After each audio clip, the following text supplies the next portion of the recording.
Okay. Selamat siang. So good morning for Urs, Molly, and Tabea. Selamat siang semuanya. Assalamualaikum warahmatullahi wabarakatuh. Terima kasih ini atas kehadirannya. Senang sekali hari ini kita sudah bisa hadir walaupun melalui webinar. Kita ada Ibu Badia dari KLHK. Terima kasih atas dukungan dari KLHK. Jadi webinar ini bisa dilaksanakan karena dukungan selain dari KLHK, tentunya dari Small Cats Specialist Group, Cat Specialist Group tentunya, dan dari Indonesia Specialist Group bekerja sama dengan IPB dan CTSS. So I would like to thank Urs Breitenmoser and Molly Grace and also Tabia Lenz. We are going to talk in two languages. I will talk in also a little bit in English and also in Bahasa Indonesia. So I hope it's all right. So let me introduce myself. My name is Mirza Kusrini. So I welcome you, even though that you cannot come to Indonesia nowadays, but it's so lovely to see you online. And I'm with Sunarto, is the new current chair of Indonesia Specialist Group. So I'm really happy that today we can work together and give an information to the audience, mostly from Indonesia, about the status of small wildcats in Indonesia. So without further ado, I will start and open this webinar. So thank you, Celia, and also Mastri for helping. And Pak Sunarto will be the moderator, so I will give the time to him. So thank you very much. So welcome and enjoy, and I hope that we can have a good discussion for today, and also thinking about how do we increase the collaboration between people that working on wildcats in Indonesia. So thank you. Pak Narto, mangga.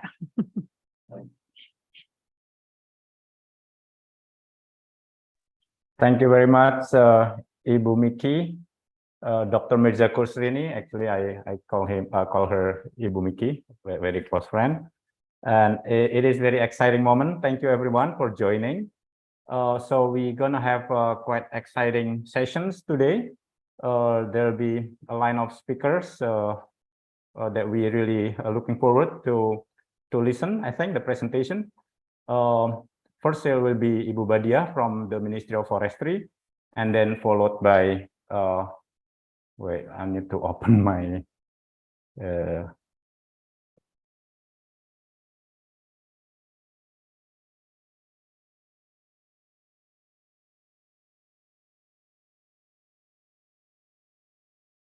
yeah, it will be followed by Urs, who is the chair for Cat Specialist Group. I think Urs is also together with Christine, and Urs will also further giving another presentation talking about the strategic planning and conservation cycle.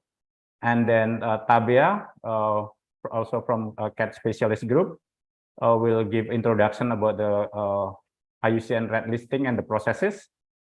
And then after that, Molly Grace from Green Status of the Species Task Force will give a presentation on the green status assessment and introduction of the processes. And then it will be closed again, the first sessions by Urs, talking about the IUCN red listing and green status assessment from planning to implementation programs. And then after that, we're gonna have quick discussions. So if any of you have any questions, feel free to put it on the chat, and then we can discuss it during this moment. And then after that, we're gonna have some speakers from Indonesia talking about the current data from the field that are going to be exciting. So please stay on, and we're gonna have the concluding discussion after that. So for the Indonesian speaker, I'm going to introduce them later on. So without further ado, I will invite Ibu Badia to talk about the policy related to wildcat conservation in Indonesia. The time is yours, Bu Badia. Thank you very much. Okay. Thank you, Pak Sunarto. Good afternoon, distinguished speakers and participants, and also Bu Miki and Pak Narto as the chair of the Indonesia Species Specialist Group. Allow me to share screen, please.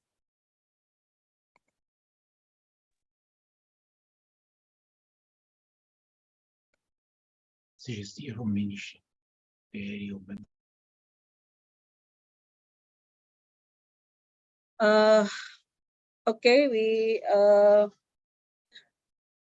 start from this slide, policy and conservation strategy of Indonesia's biodiversity, current development and future outlook.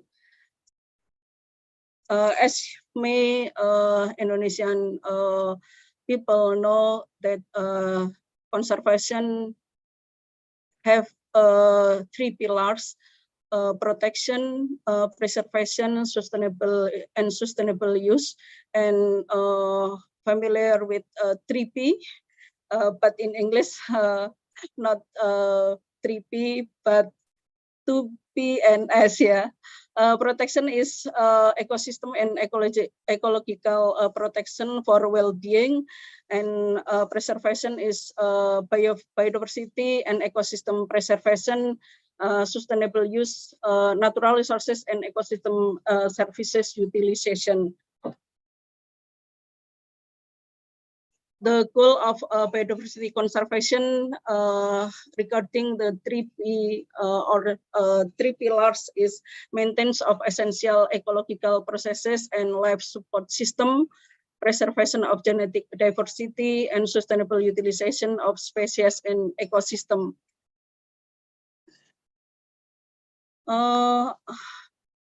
Government initiative on biodiversity management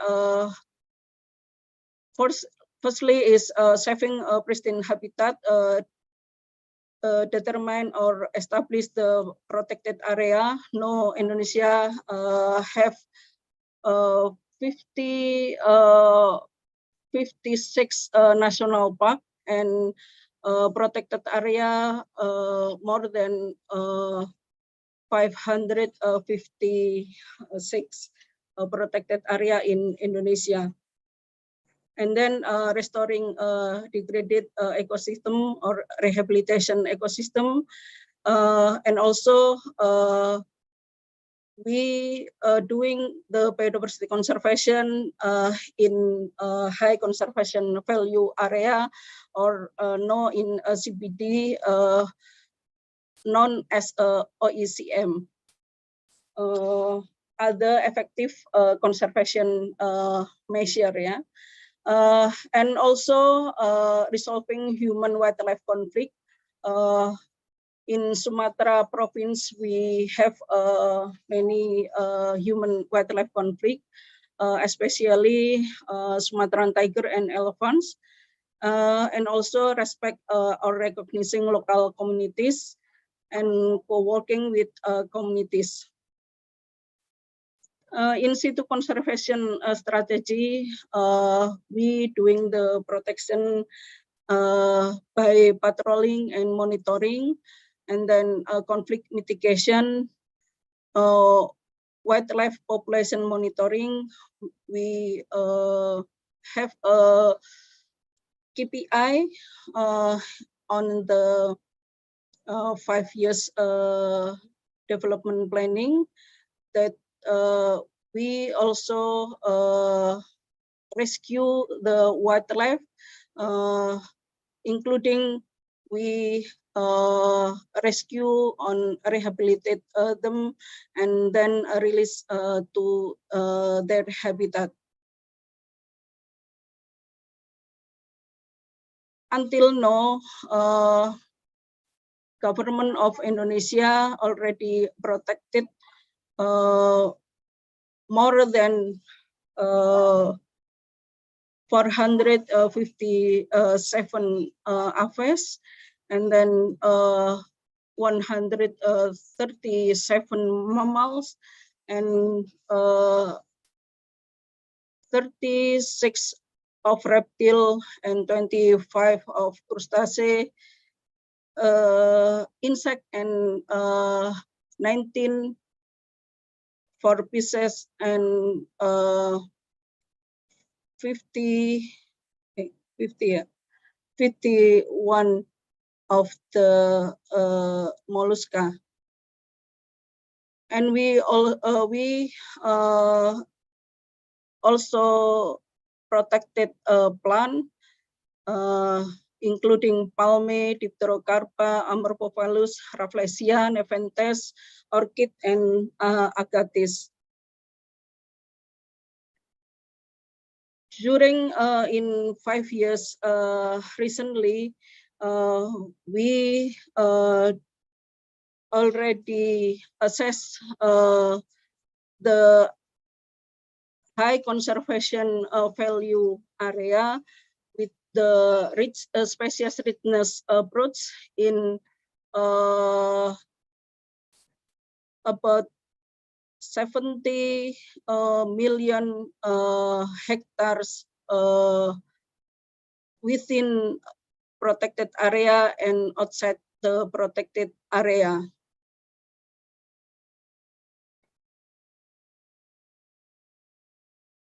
This is the data when we analyze the high conservation value area. We have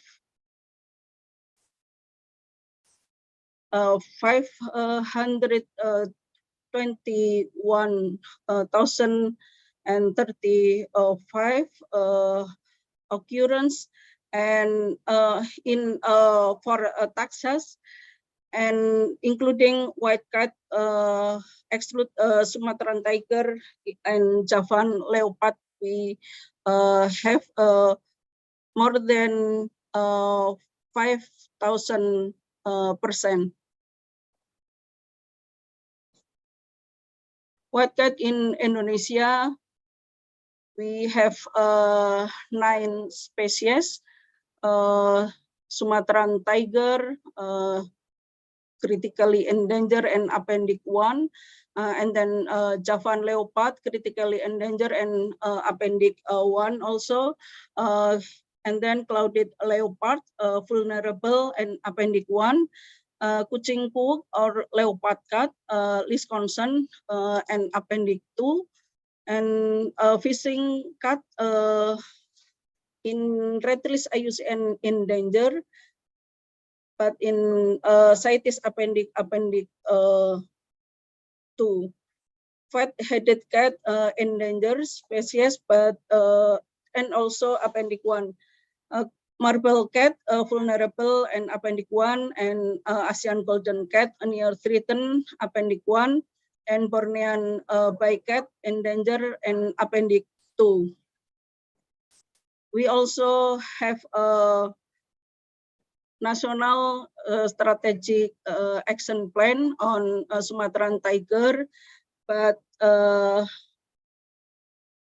no already concluded, but we going to analysis the results of the Sumatran white tiger survey and also genetic to develop the new of strategic action plan of Sumatran tiger. But we also have the strategic and action plan of Javan leopard or macan tutul.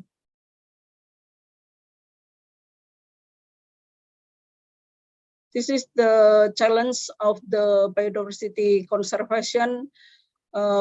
We have a smuggling and illegal trading case, and many forest conversion, illegal mining and forest fire, and also encroachment.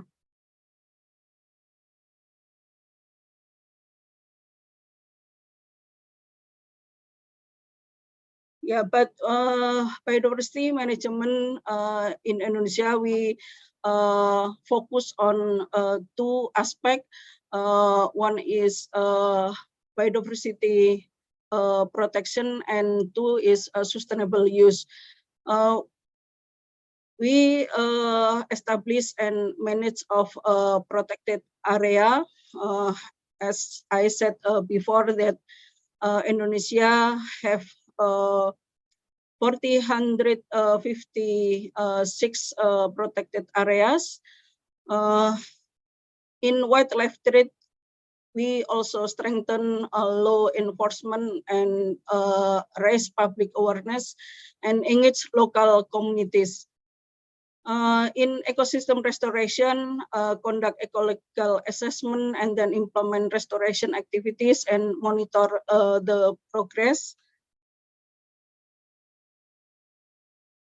For the future, Indonesia, as a result of the COP15 CPD in last December 2022,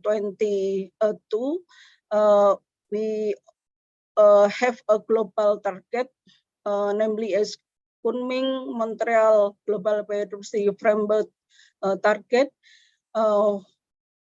The target is have 5 global goals for 2050, and totally there are 23 targets that Indonesia also developed the national biodiversity strategic and action plan,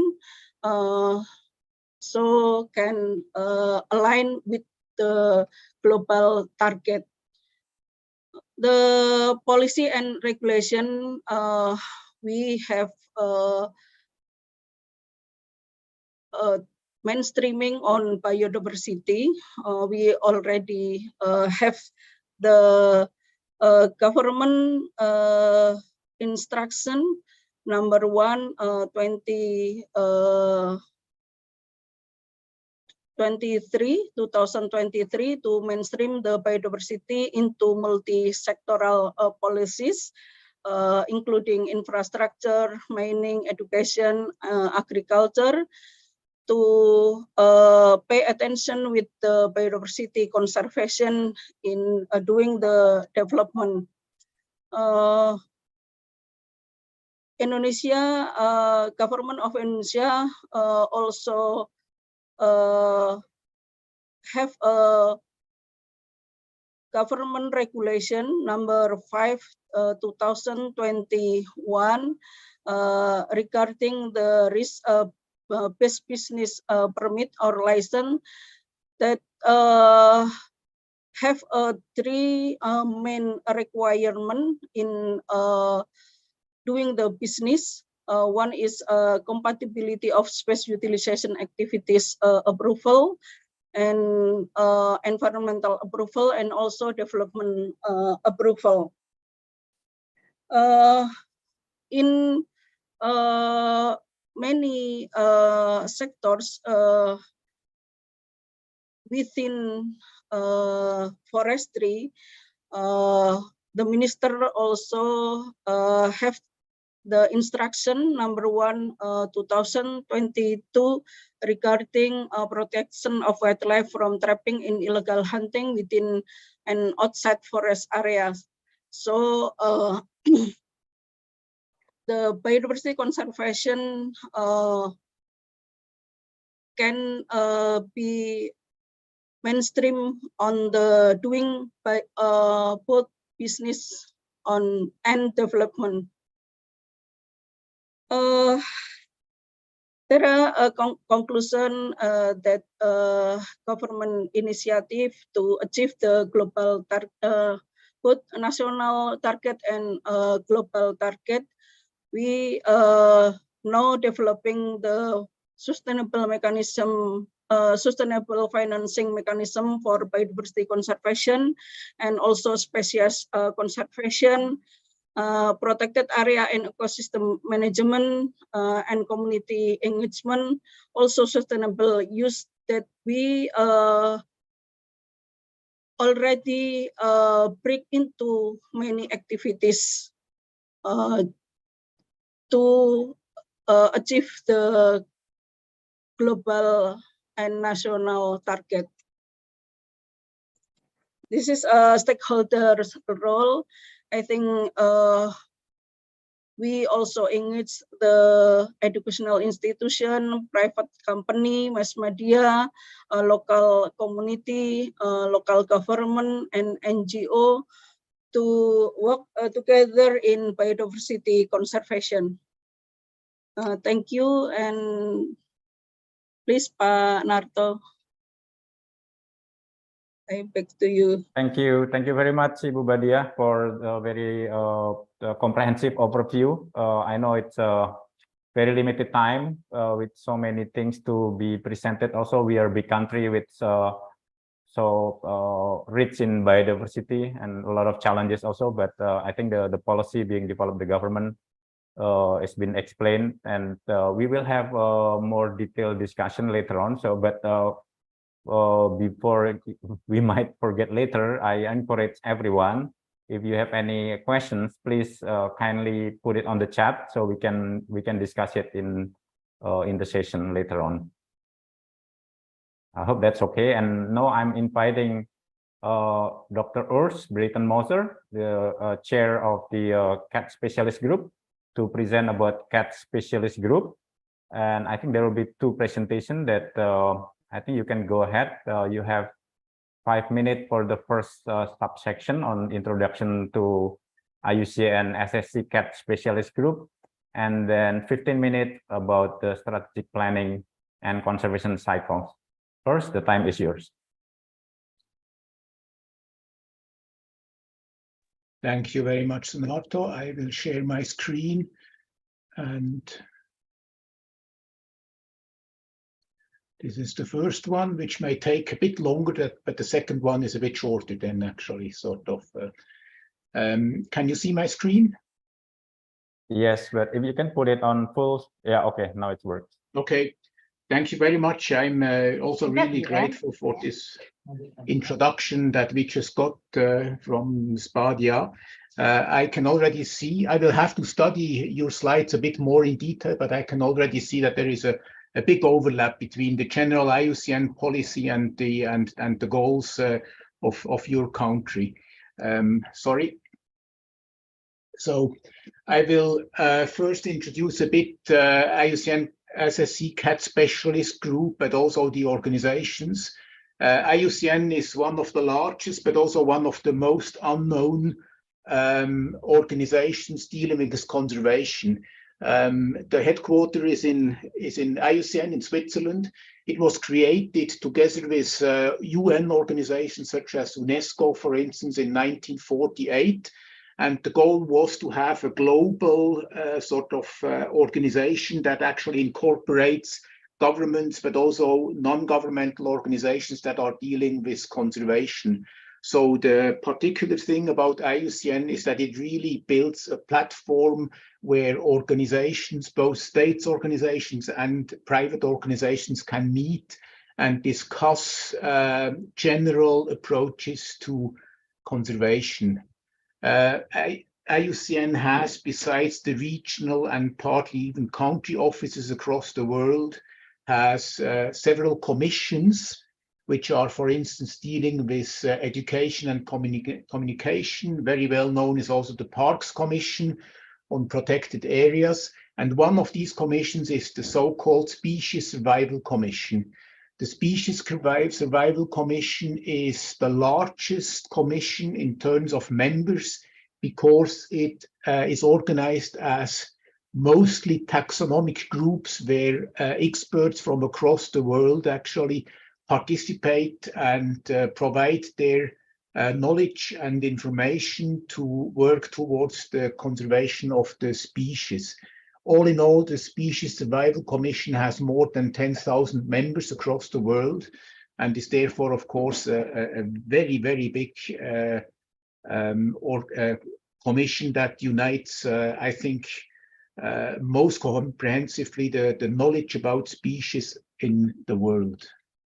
One of the groups here that we are now talking about is the cat specialist group, which deals with the 40 cat species across the world.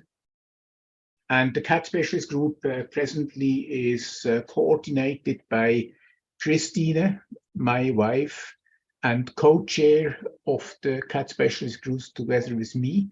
Then we have Tabea Lantz, who will also talk to you today as our Red List Authority Coordinator. Then we have Sugato Roy as the Program Officer. He's also taking part in this seminar, and two more colleagues, Roland, Eline, who are actually helping us with all the tasks that we have. The cat specialist group has about 200 members across the world, of course, mainly in those countries that actually host cats. And you see that we still have a bit of a gap in certain countries simply because we have not yet identified colleagues, scientific colleagues. Most of our members are actually scientists, also working in scientist organizations or working with NGOs or with governments, but always on a scientific basis. The mission of the cat specialist group is to support the long-term conservation of the wild-living cat species, their habitats and prey populations through continuous monitoring and assessment, facilitation of conservation strategies at range-wide and regional level, and promoting the implementation of conservation activities. I will come back more in details about our approach and our structure, but what I would like to emphasize here is that conserving cats, which are in each of the habitats, whether they are large cats or small cats, top-ranking predators, of course, includes automatically conserving their prey and conserving their habitat. Insofar, all cats can be considered as being flagship species for the conservation of particular habitats, from the rainforest to the desert and across all the areas of the world except Australia and the Arctic regions. The objectives that you also will recognize in our further presentations is to assess the conservation status through the red list assessment and the green status assessment. These two instruments that will be explained more in detail because they form the basis of all strategic planning and implementation of activities as we recommend it. But then also, number two, we have, as IUCN SSC, developed an approach to strategic planning for conservation of species, because we think that a sensible planning actually helps not only to save time and money, but also to do conservation in a more consistent and more sustainable way. And in this respect, and that's why I'm also so happy to actually now be in this seminar, we really need to cooperate at all levels with international conventions, with the governmental organizations, with the private organizations, and of course, with our scientific colleagues across the world. The third point is that we also facilitate and promote the implementation of conservation activities, even so as a sort of supervising or overarching group, we are most often not directly involved in the implementation of local projects. But number four is again important, to provide scientific, robust and technical information and advice to partners and stakeholders with regard to what works, what doesn't work. We have, with our membership across the world, of course, a lot of experience, unite a lot of experience with regard to best practice. And as we do not want to reinvent the wheel at each time where we start new, actually, we also actually try to exchange between those who are trying to come up with clever conservation approaches. And then, of course, number five, to continuously expand and improve the network through improved communication and sharing of information. And I really also hope that this seminar here will allow us to do so in the future. The general approach for SSC is a sort of a three-point circle. We have first the assess part, where we use the red list and green status assessment to actually understand the status and the change of status of a certain species, their ecosystem, and so on in the wild. And then we facilitate the planning of clever conservation activities, especially also if they are transboundary populations that need also cooperation between different regions or even different countries. And then the ACT part is that we help to catalyze actions and improve the status of biodiversity. Again, you can easily see that these are overlapping sort of approaches with the biodiversity goals that we have been presented for Indonesia. That's the first part of my presentation. Thank you very much.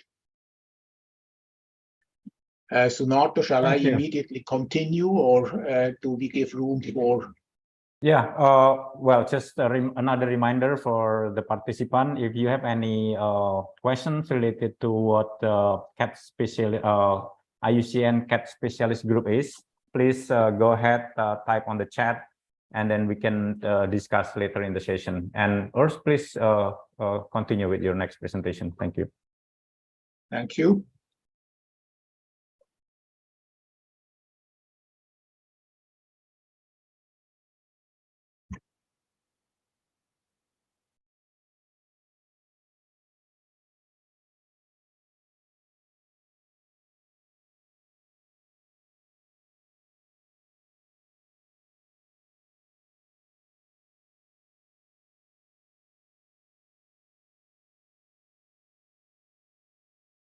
Can you see it, Sunato? Yes, very well. Thank you. Go ahead. Okay. Yeah. Thank you. Now I would like to take you a little bit more in detail into the principle of strategic planning and the conservation cycle as it has been developed in the past 10-15 years by the Species Survival Commission. So you have already seen this sort of triangle, the assess, plan, act, the APA circle, as we call it, and I would like to explore this a little bit more in detail now. The reason for this is that we are convinced that there is no successful actions without careful planning, that there is no sensible planning without robust assessment, and there is no implementation without serious monitoring. And this actually leads you around the circle. So this is something: assessment, then planning, acting, reassessment, replanning, reacting, and so on. That goes all the way around. And this is probably a story that will never end, because nature will in the future always depend on our support and on our conservation activities. So IUCN has particular instruments to support these three things. To assess is clearly the red list, and now newly the green status assessment. That is on the one hand looking at the extinction risk, and on the other hand considering the conservation potential.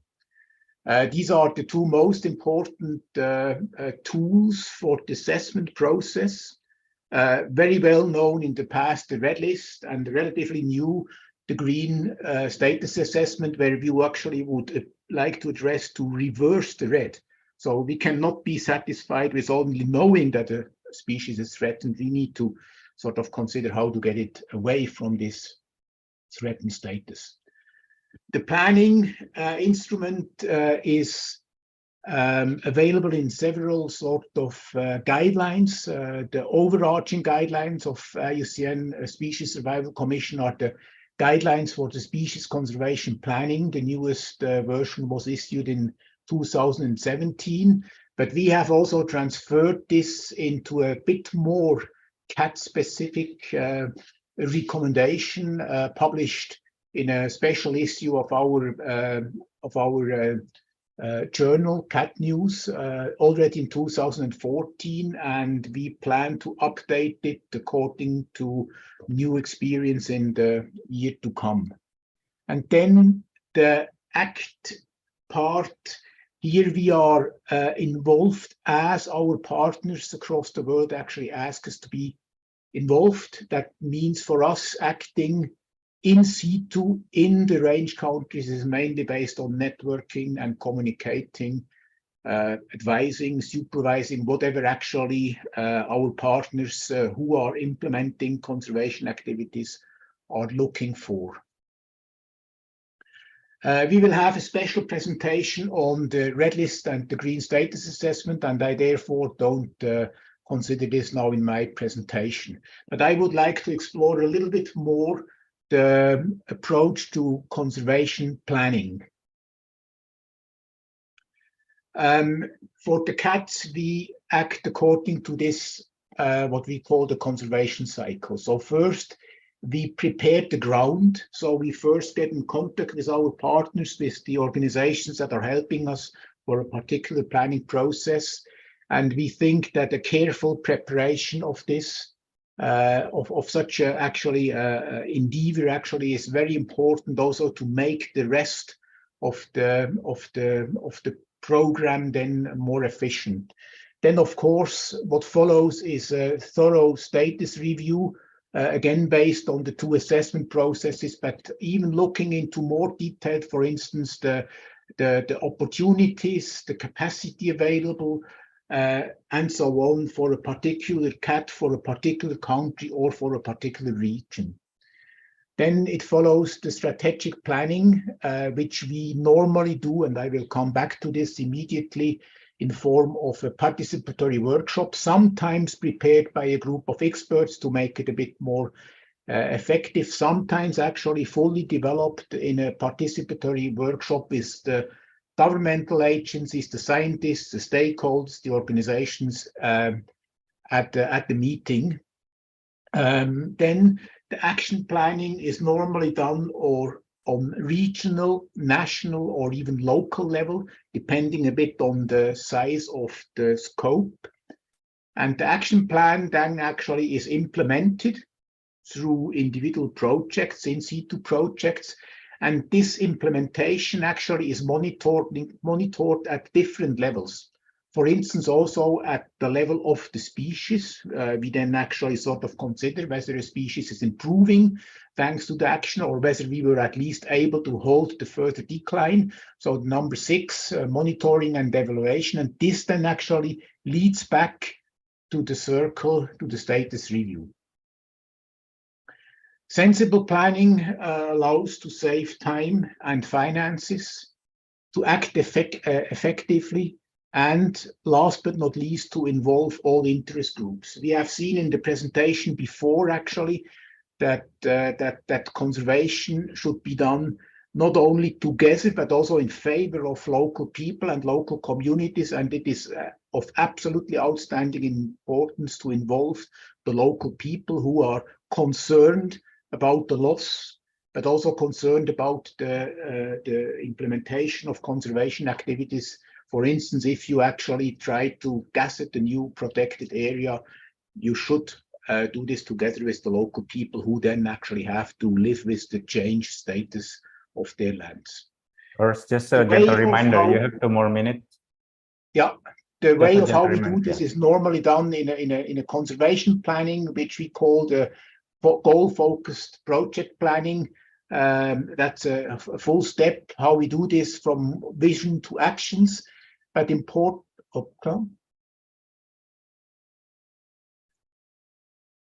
sorry, I have a technical problem now here. The important thing is how we do the left side. So again, red list and green status assessment will be done. Problem analysis is also following a set of tools that we can use. And then also the opportunity analysis actually will be done according to a standardized process, which are here, which again, I don't want to go into details, but there are actually tools available for doing this in a comprehensive and in an understandable way. That should then lead to this tree of threads that we can then use to define objectives for the conservation, if we have such things. And then from this, we actually are developing a logical framework in order to help the implementation of actions. The logical framework then actually comes in a detailed tabulated form that can be immediately translated into a conservation strategy, like these here that you see here, which we have not only done, but also published. And then actually help to go for the planning part, which normally is done in form of a national, regional, or even local action plan. Thank you. Wow, well done with the timing. Very interesting presentation. I wish I can explore more. Yeah, but yeah, we have more time to discuss later on. Also, I would like to remind everyone again that if you have any questions, dan Bapak Ibu yang mungkin kurang nyaman dalam bahasa Inggris juga, silahkan kalau ada pertanyaan yang ingin disampaikan dalam bahasa Indonesia, dituliskan di chat ya, kolom chat, nanti akan kita diskusikan. Yeah, thank you very much, Urs. Very interesting presentation and very useful, I think, for all of us. But again, this is just introduction, I think, and we look forward to discussing further in the later session, as well as possibly in the upcoming meetings that we might need to arrange. Yeah. And okay, now we are still very good at timing, I think. So to save it even further, I would like to invite Tabea Lantz from CAT Specialist Group to give further introduction on the IUCN red listing processes. Thank you very much.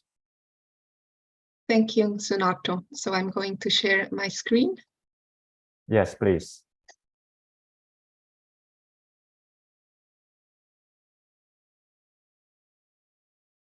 So thank you very much for organizing this webinar, and I'm happy to can present here the IUCN Red List of threatened species and the process behind it.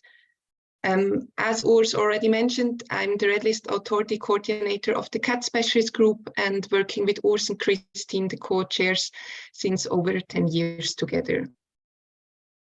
So what is the IUCN Red List? In fact, the IUCN Red List is the world's most comprehensive information source for the extinction risk of species.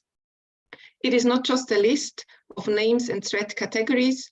It in fact is a compilation of the conservation status of species at the global level. It includes information on population, distribution, ecology, habitat, threats, use and trade, and conservation actions. It is based on the best scientific information available and compiled by species experts across the world. It is widely used to inform and influence biodiversity conservation, and also informs international conventions such as the Convention of International Trade of Endangered Species or the Convention of Migratory Species. It is also an online scientific journal and has to go through several review processes before an assessment is published.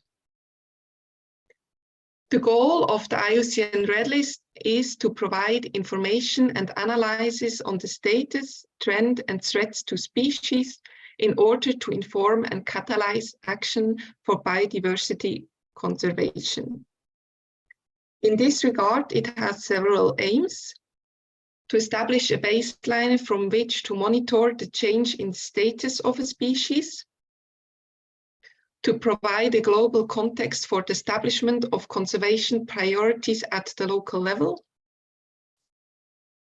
to monitor on a continuing basis the status of a representative selection of species, so-called biodiversity indicators that cover all the major ecosystems of the world. So any species assessment that goes into the IUCN Red List feeds into a bigger picture, giving information how the biodiversity globally is doing. The IUCN Red List assessment, in fact, is an estimate of extinction risk. So it asks the question, what is the likelihood of a species becoming extinct in the near future, given current knowledge about population trends, the range, and recent current or projected threats?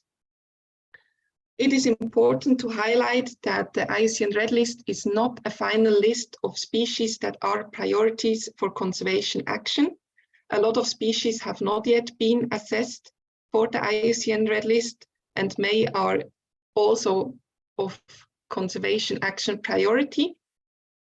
I also like to highlight that also species considered as least concern in the IUCN Red List may are of priority for conservation, because not only the extinction risk is important when defining priorities, also other factors are important, like financial, ecology, biological, or also social factors have to be considered when setting priorities for conservation.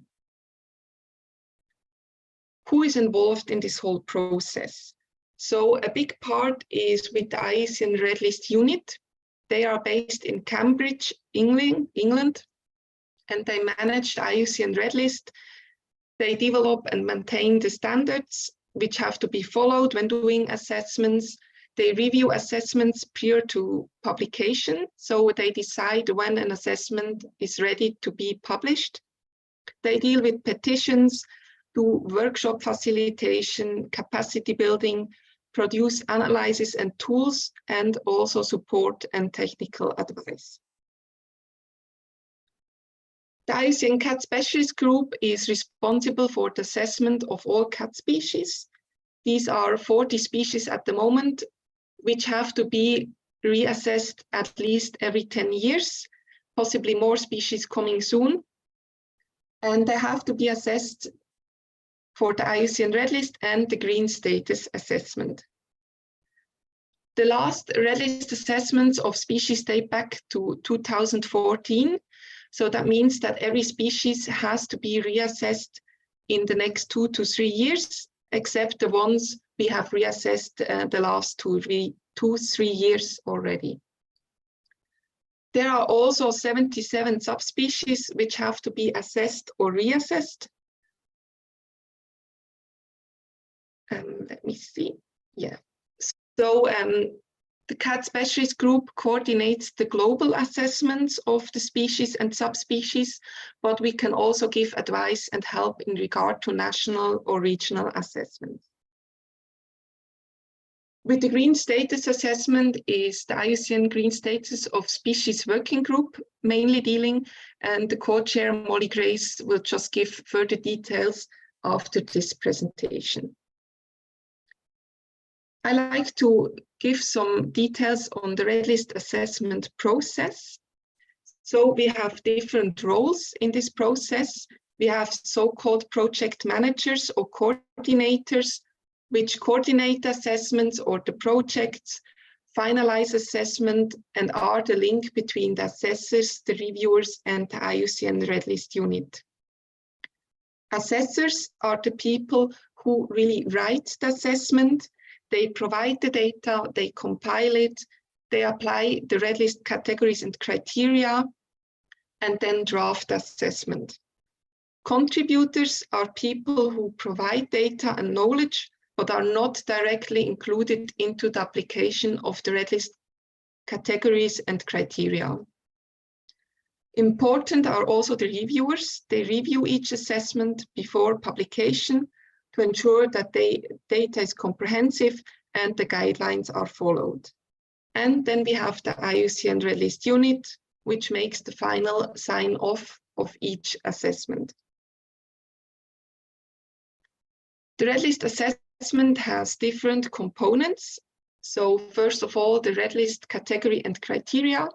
Here the example of the flat-headed cat, which has been assessed as endangered on the criterion C1 back in 2015. Important part is also the documentation supporting the category and criteria.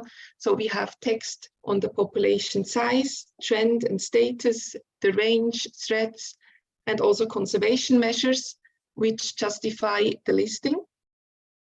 And important part is also the distribution map. Here the example of the mainland leopard cat, and you see the range can have different categories. We distinguish extant, possibly extinct, and presence uncertain, as far as it is possible to do so for a species. The assessment process. So in a first step, the lead assessors and their team of assessors compile all the data and information which is currently available on the species, on the different subjects, such as the distribution, population, habitat, use and trade, threats, and conservation measures. This information can come from published literature, grey literature, or also be based on expert opinion, depending what is available. Part of it is also the creation of a distribution map, and based on all the information compiled, then the red list categories and criteria are applied. Step 2 is then the review. So ideally, we always have 2 reviewers, one which is a species expert and one which is an expert in IUCN red listing. And they look at the assessment, and if there are any issues to be discussed, there is a back and forth between assessors and reviewers until all agree with the assessment. In the next step, the consistency and completeness is controlled by the cat specialist group, the global mammal assessment team, and finally by the IUCN red list unit. So you see, behind every assessment, there is a thorough review process. And once it is fine, it is then published on the IUCN red list website. So what does a red list assessor do? As mentioned before, they compile all the available data on the different themes, population status, distribution, and so on, across the species' entire global range. They assign the red list category and criteria.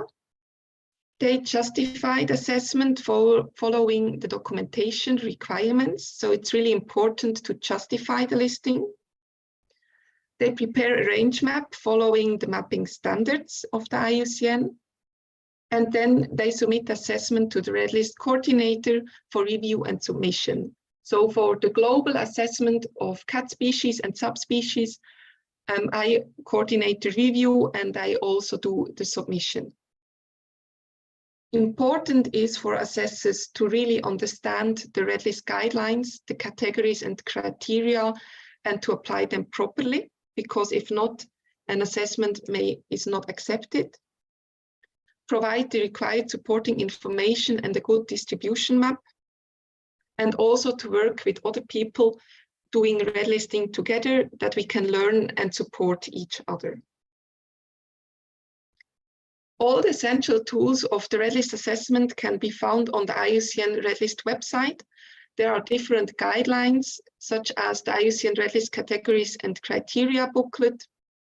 We have the detailed guidelines how to apply the categories and criteria.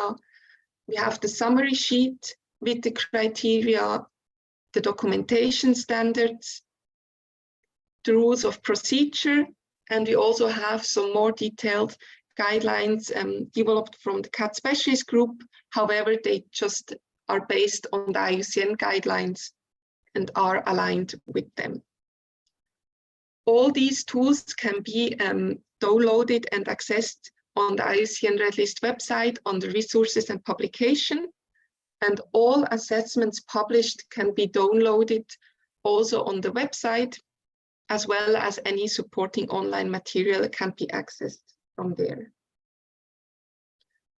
I'd just like to give a brief overview on the red list categories. So any species as evaluated for the IUCN red list gets a category and a criteria, as here the example of the Borneo bay cat. We have 9 IUCN categories. So species which have not yet been evaluated get the sign not evaluated. Species with very little information are classified as data deficient. Least concern will be species with a low risk of getting extinct in the near future. Near threatened are species which are close to the thresholds of the so-called threatened categories. Vulnerable are species which have already a high risk of getting extinct in the near future. Endangered species with a very high risk of getting extinct in the near future and critically endangered are species with an extremely high risk of getting extinct in the near future. Then we have extinct in the wild, when no individual is left in the wild and just in captivity, and extinct when after thorough research over many years, no sign of the species has been detected anymore. And you see the extinction risk clearly gets higher the higher we get in the categories. To define under which category a species falls, we have 5 criteria which are dealing with different aspects. So A is dealing with population reduction, B with restricted geographical range, C with small population size and decline, D with very small or restricted population, and E with quantitative analysis. All these have quantitative thresholds against which a species is evaluated to see if it follows into a threatened category. Important is that all taxa are being assessed against all 5 criteria, and they are listed under all the criteria under which they met the highest threat category. This is the summary sheet of the criteria. So we have thresholds for the threatened categories, and we have these 5 criterion that I just mentioned before. And for each one, we have another threshold for each threatened category. So these depend on the criteria applied.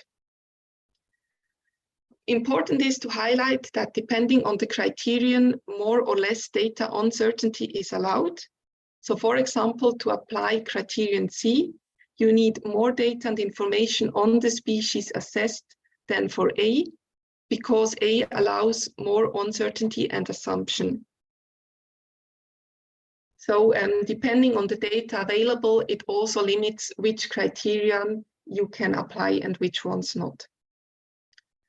All the assessments have to be submitted through the species information system. So for the global assessments of cat species and subspecies, I do this. So I'll put all the assessments into this system that assessors do not have to learn this system as well. We use for the assessment a Word document, which is a copy of the system you just have seen before, a screenshot. And we use this Word document for the whole assessment process, so to draft assessments and also for the review process. And once it is finalized, it is then integrated into the online system for submission. Just before finishing, I like also to highlight that the cat specialist group has a species database where we collect published records. So most of them are based on records published in scientific publications. In gray, here you see the red list range back in 2015 for the leopard cat, before it was split into the Sunda leopard cat and the mainland leopard cat. And in red, you see confirmed recent records. That means records after 2000. And gray crosses are records before 2000. These are all records that we have collected in our cat specialist group species database, and that we also provide access to for any red list assessment. We maintain such records for all cat species. And with this, I like to thank you very much for your attention. Thank you very much, Tabea. So many interesting information, especially the last one, that I believe there's still people that are not aware that we have actually new species, because the leopard cat has just been split into two species. Yeah, thank you very much. Let me see if we still have time. Yeah, it's actually perfect. So again, the reminder for everyone, please put your questions on the chat. Especially the latest one was a presentation from Tabea related to the process of IUCN red listing, and some interesting information, especially about cat red listing. Okay, now I'm going to move on to the next presentations.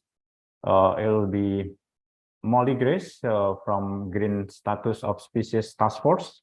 They will present about green status assessment introductions and processes. Molly, time is yours. Thank you very much, Sunarto. And thanks very much to Urs and to Bea for that really nice introduction about how the assessment process works in the IUCN Species Survival Commission. So I'll have the final talk today about IUCN assessments. And the assessment that I'm going to speak about is a very new IUCN assessment that Urs and Tabea mentioned, the green status of species.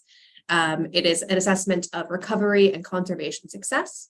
And we have a working group in the Red List unit that Tabea mentioned, and also a SSC task force that I co-chair with Dr. Barney Long.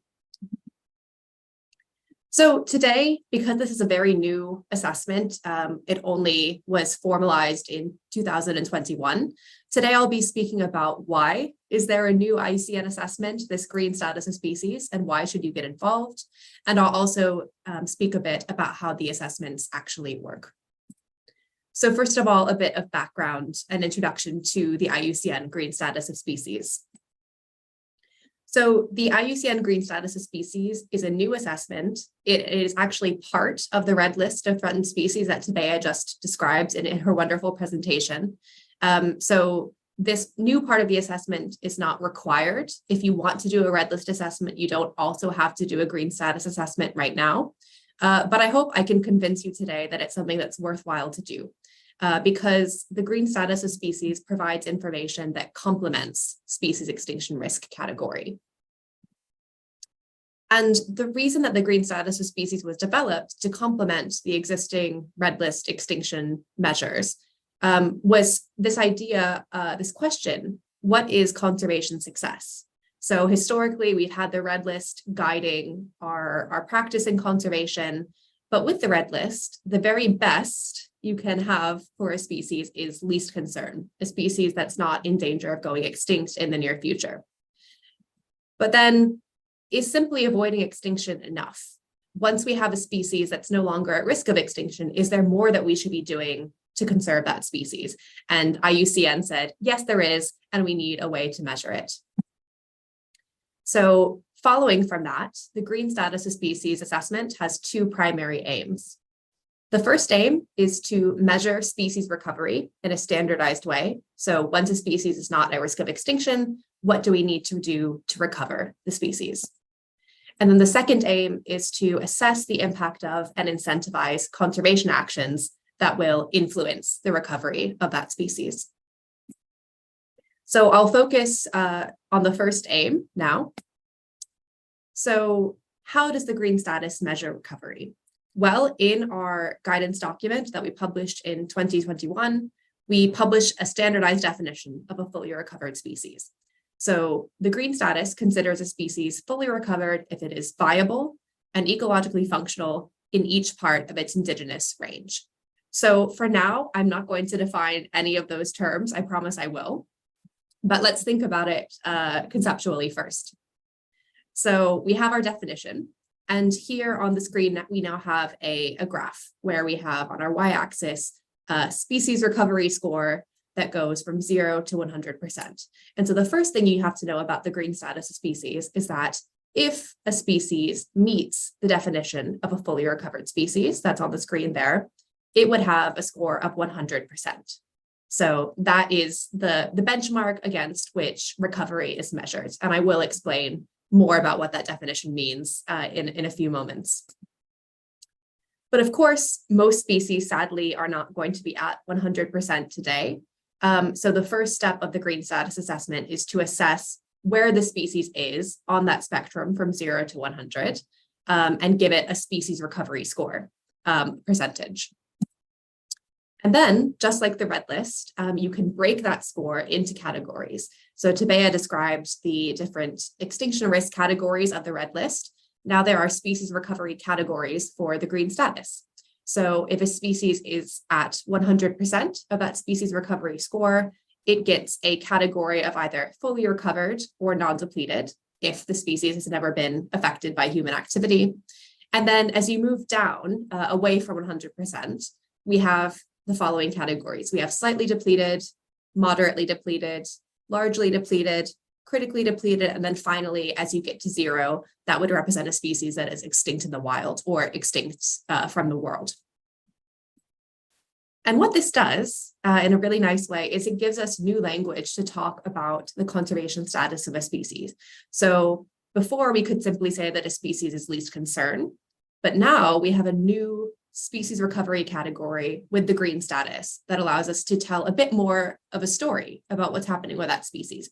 It might be least concern and it might be fully recovered, but it could be least concern and also be largely depleted. It could still be far away from that fully recovered definition. So that was the first aim. So the green status aims to measure species recovery in a standardized way. The second aim is to assess the impact of and incentivize conservation action. So as I've just described, the first step of the green status assessment is to get a species recovery score, assess a species recovery score at the time of the assessment, the current score for the species. However, in the assessment, you can also assess what the score would be today if no conservation action had been taken in the past. So for example, if no protected areas were implemented or no biocontrol or anything like that. And the difference between the actual observed current score and what the score would be without conservation gives us a metric called the conservation legacy of the species. So how much worse would the situation be if no conservation action had been taken to date? And this is really important because so much of conservation is species maintenance. So we might not see dramatic improvements in the species status. Sometimes species remain kind of stable for years and there doesn't seem to be an improvement. But without the hard work of conservation going on, without protected areas, without monitoring and rangers, the species probably would have deteriorated much more. And so that conservation legacy is a way that allows us to document that in a standardized way and share it with the world. You can also think into the future. So over the short term, 10 years into the future, what might happen? What would the score change to? So you can assess what the expected change in score would be in 10 years if all conservation stopped today. So if we removed all protected areas or any legislation protecting the species, what do we expect to happen to that green score, that species recovery score? And the difference between the current score and that score gives us a metric called conservation dependence, which can be really useful if you are trying to argue for continued conservation for the species. What would happen if we stopped?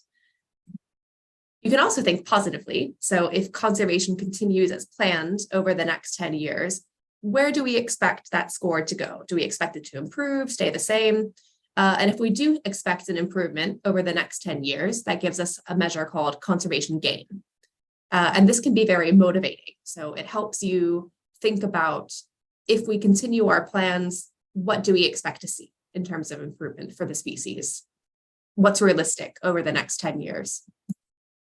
And then finally, one of my favorite metrics is thinking about what is the maximum possible recovery that could be achieved for the species over the next 100 years. So if everything went right and we had all the funding that we wanted, what could we do for the species? And that gives a metric called recovery potential. And it's important to remember that recovery potential is not it's not always going to get the species up to 100%. So recovery potential has to take into account the life history of the species, how fast can it reproduce, are there parts of its range that are completely unsuitable for reintroductions of the species? But it allows us a new metric to think about what is the space for recovery for the species and how close to that fully recovered definition could we possibly get it in 100 years. And so one of the take-homes from my talk is that the green status of species is not just a list of recovered species. It used to be called the green list. Now we've called it the green status to avoid that impression that we're giving just a list of species that are doing fine.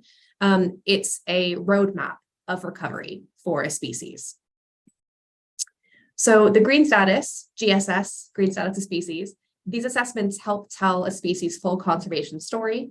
They complement information about extinction risk, which is really important. And obviously the extinction risk is one of the most important things to know for a species.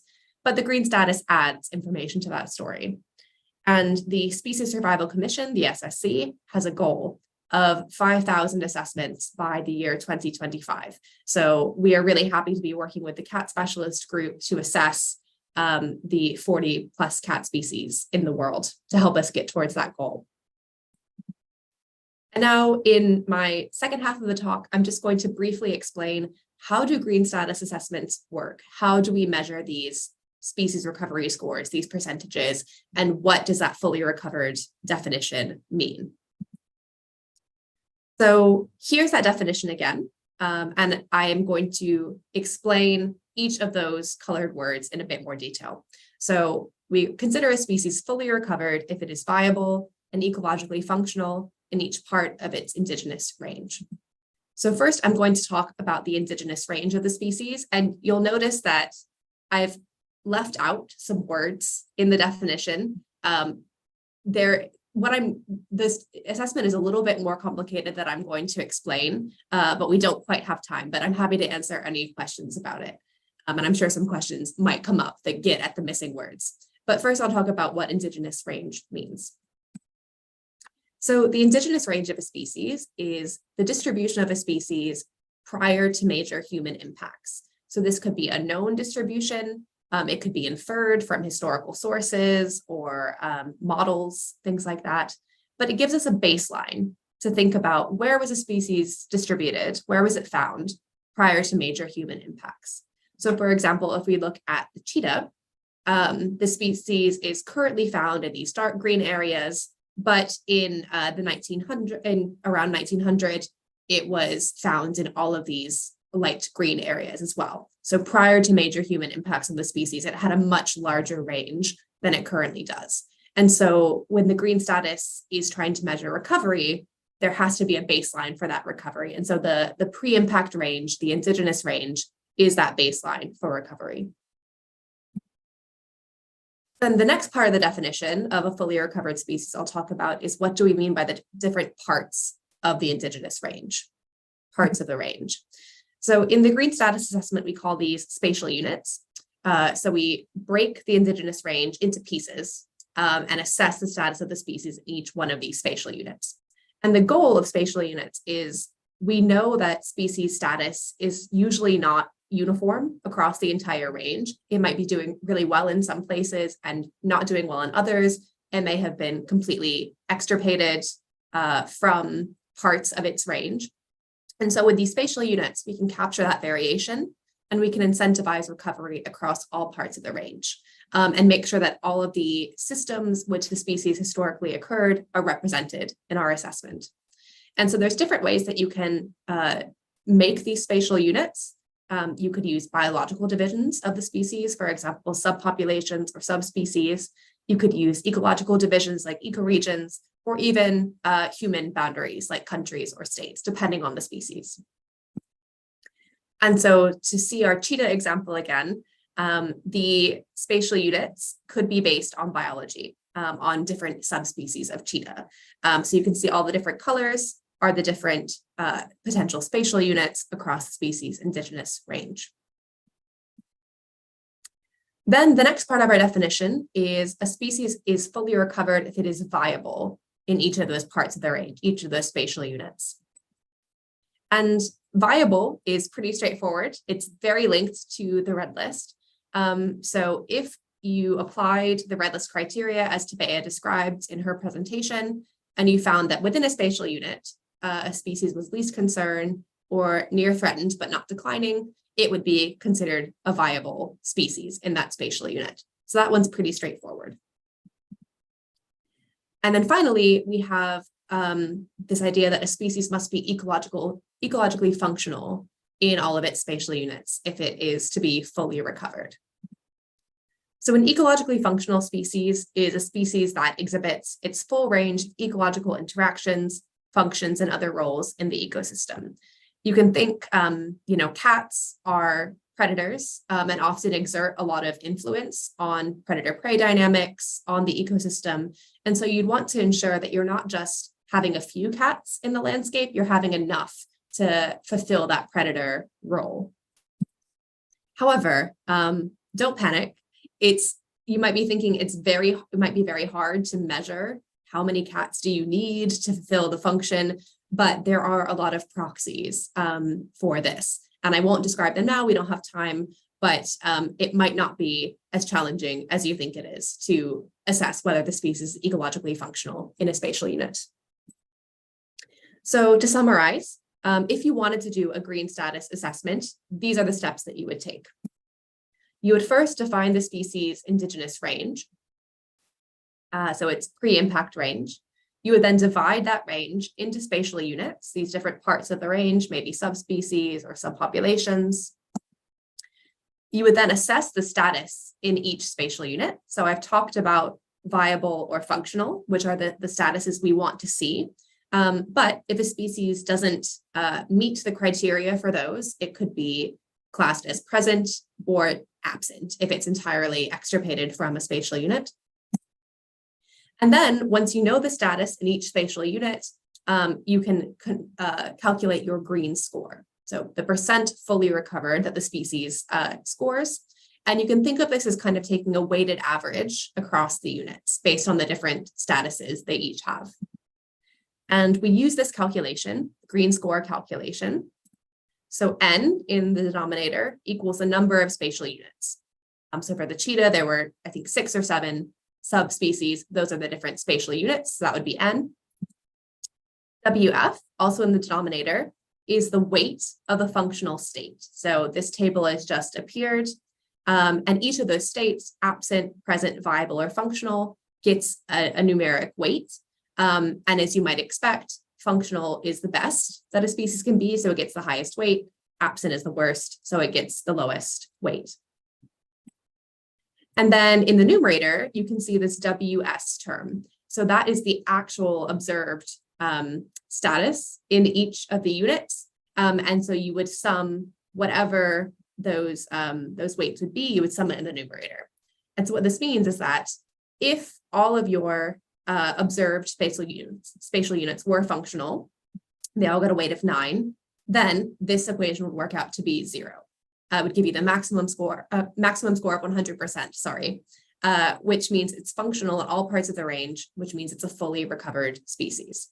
But if the species was absent in every part of the range, it would be 0 in the numerator and would give you the minimum score of 0. So an extinct in the wild species. To give an example with an actual species, sorry, it's not a cat, it's a whale instead. But the gray whale, when we assessed it with the cetacean specialist group, there were 4 different spatial units identified. 2 spatial units, the species is entirely gone from now due to whaling. So they get a score of 0. You can see that in the calculation here. And then there's 2 remaining spatial units. One of them is not doing very well. It's threatened in that spatial unit. So it gets a present evaluation and gets a 3 in the equation. But then one of the spatial units is doing really, really well, and it gets a score of 9. And so we put that in the numerator, we do our calculation, and we get a green score of 33%, which corresponds to the largely depleted category. So that's how we go from this information about a species to a percentage to a species recovery category. And so this green score at the time of the assessment is called the species recovery score. It gets a special name. And the species recovery score and the species recovery category are the minimum outputs of the assessment. So you could just stop there. You could say the gray whale, oops, my light has turned off. Give me a moment. Sorry about that. So you could say the gray whale has a species recovery score of 33%. It's largely depleted, and you could publish that assessment. But you could also use that same process to estimate conservation impact metrics. So thinking about what the states would be in each unit under the future scenarios. And I won't talk too much about that because we're running out of time, but we have published some papers on how to do that. So to wrap up, if you want to do green status assessments, what resources are available to help you. So if you go to the Red List website, there are many published assessments already that you can review. We have a website that contains lots of basic information about the assessment. We have all of our guidance documents are published online. And for these first three things, I can send around links to the organizers of the workshop to send in a follow-up email if that would be helpful. We've also created an online training course, which you can find on the IUCN Red List website. And our working group is very happy to run workshops as well. So with that, I would just like to acknowledge all of our task force and partners and hand over back to Sonarto. Thank you very much. Awesome. Thank you very much, Molly. Great presentation. A lot of new thing to me. I heard a lot about this green list. Yeah, it used to be called green list, right? Yes. Green status, yeah, and then recovery. Yeah, I think it's good that we start talking species from the positive side also. Yeah, the good effort and yeah progress and so on. So it's quite exciting.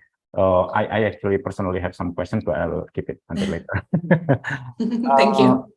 Yeah, thank you again. And no, I think our time is kind of like perfect. Wow, we have Swiss time probably. It's amazing. Yeah, without further ado, I'm going to invite again Urs, I think, for the kind of like closing session related to this IUCN CAT and red listing. If you can come back to give us more insight about the IUCN red list and green status assessment from the planning to implementing conservation programs. First, time is yours. Over to you.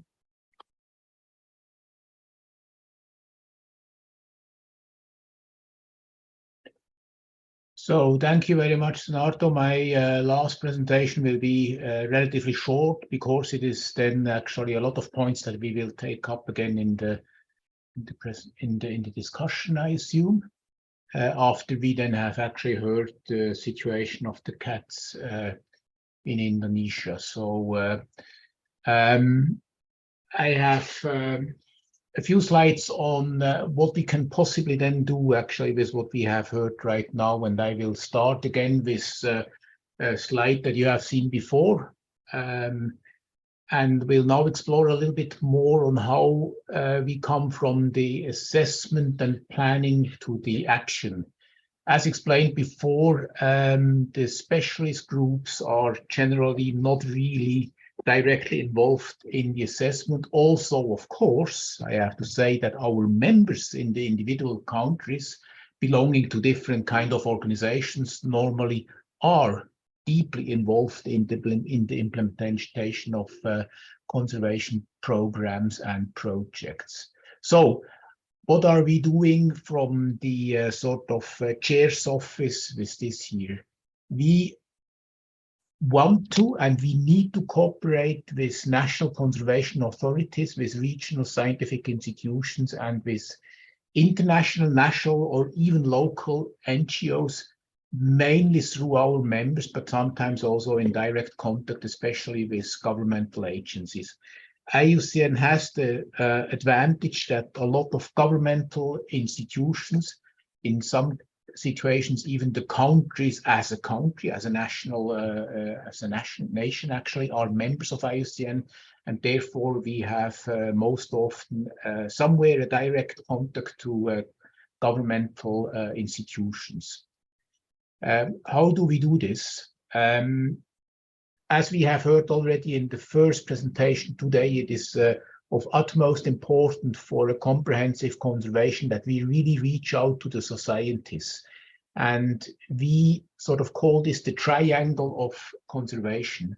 So we have the governmental institutions, the GOs, which of course are important to lead the process and to sort of unite all the conservation efforts in one country, in one jurisdiction area, actually under one roof.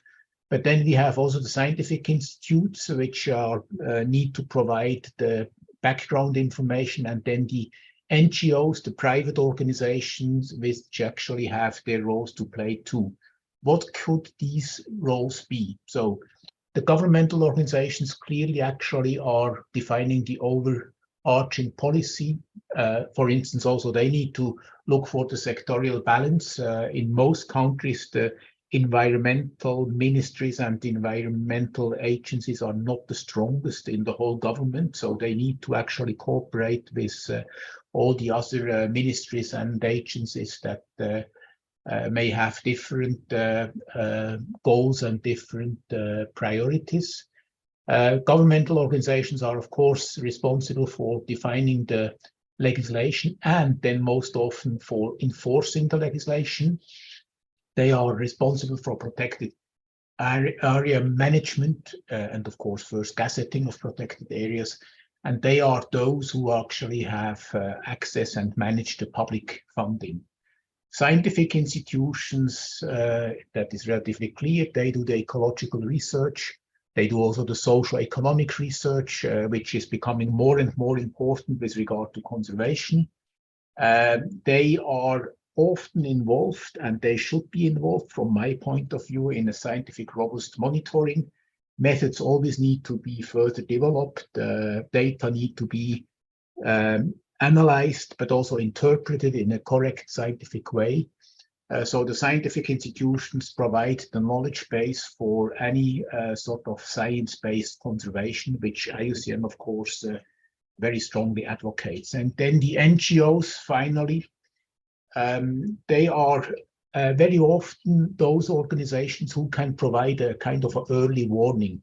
They have their sort of fingertips in the regions, and they may actually sort of realize a problem or may anticipate the problem in conservation long before the general public actually gets aware of it. NGOs also actually are those groups which have the societal involvement and outreach. They are actually also sort of local society organizations. They can perform local projects, and of course they are also those who actually can generate and provide and input private funding. The way how, if we have developed a conservation strategy, then implement such a strategy is mainly through a national action plan that's need to be developed by the triangle of conservation in a participatory development in order to involve all the stakeholders and the key organizations and people into the implementation of the national action plan. Different to an overarching strategy, a national action plan is a very concrete idea and the plan actually how to implement activities, who does what, in which way, where, until when, and what funding is needed. So that is really breaking a plan down to the feasible working plan. What can IUCN contribute to all this? We have now heard about the assessments, the global and the regional assessments. They can be done on a global scale. That means on a range-wide scale for species, but of course they can also be broken down into regional assessments, which I think is, of course, of utmost importance for geographically very complicated, like Indonesia. We just looked it up, and I've learned that Indonesia is actually made out of more than 17,000 islands. So that is a meta population, a geographic meta population by definition, and therefore it may need more local approaches and local planning that many other countries. On the other hand, IUCN, that's also what we have already reported, can provide standards for conservation planning.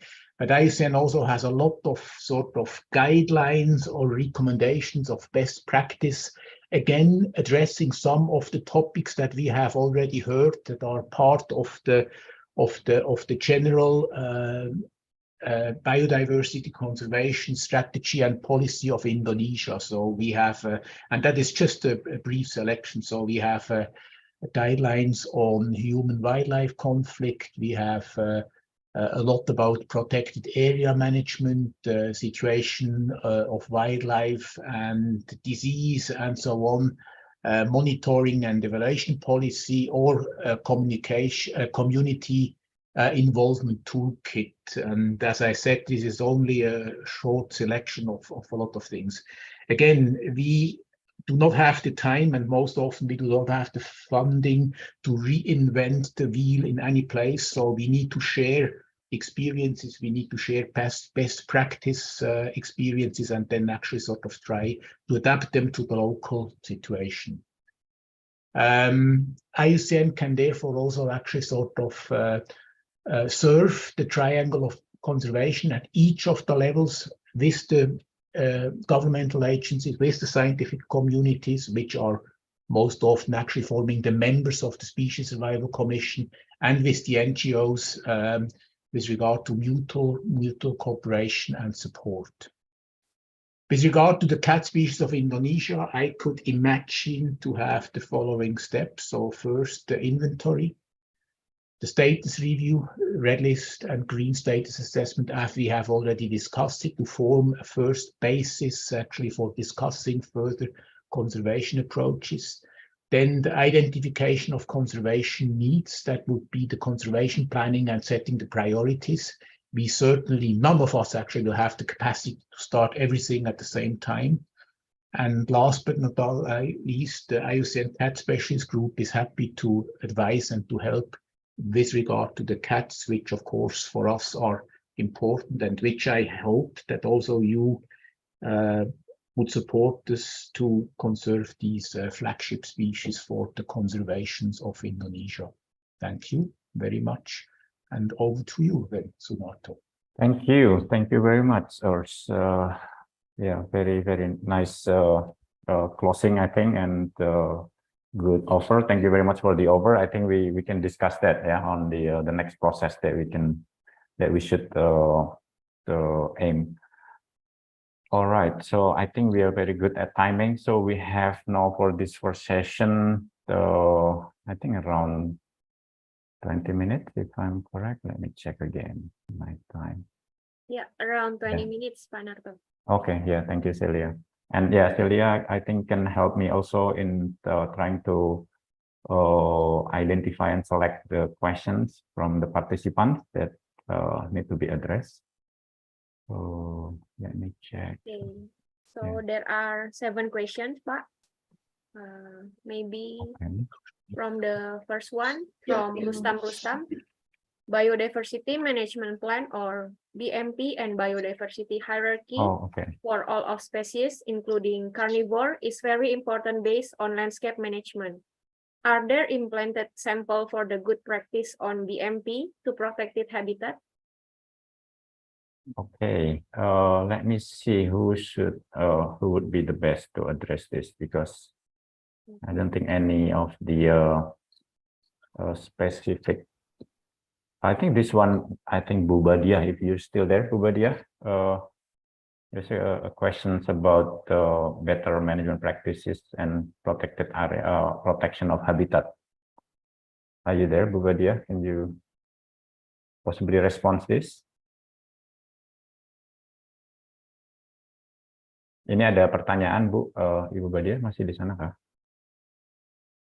Yang mungkin paling pas sepertinya Ibu yang merespon ini terkait dengan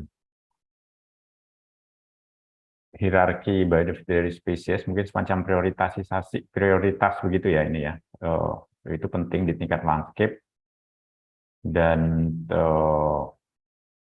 bagaimana terkait dengan best practices-nya atau good practices terkait perlindungan. Atau barangkali ada yang ingin sharing terkait ini secara cepat. Kalau belum ada, mungkin saya skip dulu ya untuk saat ini ya. Ya, mungkin seperti itu. Mungkin kita move ke next question. Tapi personally ini mungkin saya juga kapan-kapan bisa diskusi terkait ini. Mungkin di luar forum ini barangkali. Oke, Celia, next question mungkin. Oke, next question untuk Bu Badiah lagi, Pak. Apakah kita lewati dulu ya? Bu Badiah, apakah masih bersama kita, Bu? Di Zoom-nya sih masih ada ya, tapi oke, kalau belum mungkin Coba sebentar, saya coba lihat dulu ya. Can you explain further how the Ministry of Environment and Forestry identifies potential site for protect? Oh, Ini sorry, bagaimana? Pak Narto, ini ada yang raise hand. Ada yang apa? Raise hand. Oh, raise hand. Coba. Oh, Izin Pak Narto, Bu Badia sedang sholat, nanti kami sampaikan beliau kalau sudah selesai. Terima kasih. oh, baik, Mas Derajat. Terima kasih banyak, Mas. Terima kasih, Pak. Ya, ini ada 2 pertanyaan yang nanti terkait Bu Badia. Mungkin kita revisit nanti ya. Oke, Celia, lanjut dulu. So the next question is for Tabea. This question is from Wisnu Sukmantoro from Bioma Indonesia. How to determine the population status to become part of the IUCN Red List assessment of various species of cats, where the methodology may differ for population studies from one species to another or from one conservation agency to another. Moreover, more species are difficult to detect or have very little information. That's the question. Yes, so I will try to answer this. So yes, that's true. For every species, we have different bases of data, which is available for doing the red list assessments. And not for all, we have information on the population status or trend, and depending on the surveys, the methods also are different. So that's why we have also different criteria where we are looking at, and some criteria allow for assumptions and for expert-based opinion. So depending on the information you have, and if it's not enough to estimate the population, you can also suspect the population size or the population trend, depending on, for example, threats acting in the area or across the species range. And that's how it is done. So if there is a lot of data lacking, then we have to base the assessment more on assumptions and suspicions, but we still have to give explanation why we assume something. But yes, it's unfortunately not possible to have the same methods and data available for all cat species. So every species has to be treated individually and assessed individually based on the information available. And there are quite detailed guidelines how to deal with data uncertainty. And I'm also happy to provide any links to all these guidelines to all participants where you can look up. Thank you very much, Tabea. Mr. Wisnu, I hope it is clear, yeah, for now. But if we have extra time, maybe we can discuss further on that. Yeah, next question maybe, Celia. Okay, so we'll back to the question for Bu Badia, Pak, because Bu Badia is ready. Oh, oke. Halo, Bu. Ya, maaf, Bu. Tadi saya ternyata sedang sholat ya. Oke. Ini mohon maaf juga ini buat yang perlu sholat. Jadi silahkan saja. Mungkin nanti bisa leave sementara, nanti join lagi. Oke. Tadi Bu Badia ada 2 pertanyaan, Bu. Pertama, mana tadi ya? Best practice tadi ya, kalau nggak salah. Aku copy lagi ya, Pak. Yang Mas Rustam ya, kalau nggak salah ya? Betul. Pak Rustam pertama. Dari Pak Rustam. There is a question that I think Bu Badia is in the best position to answer related to good practice or better management practices related to habitat protection, Bu. Is there any information about that? Oh, contoh yang ini ya. Kalau di Indonesia, sorry ya, allow me to answer in bahasa ya, biar. Ya, Bu, ya, fine. Yeah. Kalau yang better protection, kalau kayak tumbling itu memang full protection ya. Kalau di taman nasional itu kita full protection, tetapi banyak juga ada tantangan-tantangan yang terjadi. Jadi kalau mana ya yang paling the best protection-nya ya? Kalau saya lihat sih di Taman Nasional BBS itu di tumbling itu untuk harimau itu full protection banget ya. Mungkin itu salah satu contoh untuk full protection-nya. Kemudian ada pertanyaan yang tadi sih saya malah melihatnya yang Mbak Nabila itu ya. Ya, betul Bu. Ya, Bang Nabila ini spesifik ke Ibu nih memang nih. Ya, kalau untuk penetapan kawasan konservasi atau protected area itu merefer kepada peraturan pemerintah nomor 28 tahun 2011. Jadi kriteria penetapan baik kawasan suaka alam maupun kawasan pelestarian itu ada di dalam PP tersebut. Nah, memang betul jadi Government Indonesia form the integrated team atau tim terpadu untuk membuat to make assessment the areal maksudnya sesuai dengan kriteria yang mana. Kalau misalnya sesuai dengan kriteria menjadi kawasan suaka alam, maka dia akan ditetapkan menjadi kawasan suaka alam. Kawasan suaka alam juga terbagi menjadi dua ya, cagar alam dan suaka marga satwa. Begitu pula dengan kawasan pelestarian alam. Nah, baru kalau threshold-nya ya, misalnya kriterianya, oh ini sesuai dengan kriteria yang nomor ini itu memang dibahas di dalam internal tim terpadu. Tim terpadunya terdiri dari tidak hanya Ministry of Environment and Forestry, tetapi juga ada kementerian seperti BRIN, dulu LIPI ya namanya, Scientific Authority, juga di luar KSHE, jadi ada Biro Hukum, ada yang membidangi sesuai dengan relevansinya, sesuai dengan kriteria yang ada di dalam PP 28 2011. Itu untuk yang penetapan. Kemudian ada pertanyaan lagi untuk yang bagaimana antisipasi terhadap konflik ya, agar tidak terjadi ya. Betul nggak Mas Narto? Oh, saya belum lihat yang pertanyaan itu, Bu. Kalau ada, oke Bu, bisa sekalian langsung aja, Bu. Ya, kalau makanya itu yang tadi saya presentasikan juga yang mainstreaming biodiversity, di antara KL untuk sistem tata ruangnya, mereka sudah meminta kita di setiap kali akan membuat KLHS untuk menyusun tata ruang di provinsi itu melihat sebaran spesies yang kita punya ya, sehingga dia akan mempertimbangkan sebaran spesies terutama mamalia besar ya, untuk tidak nantinya itu terganggu dengan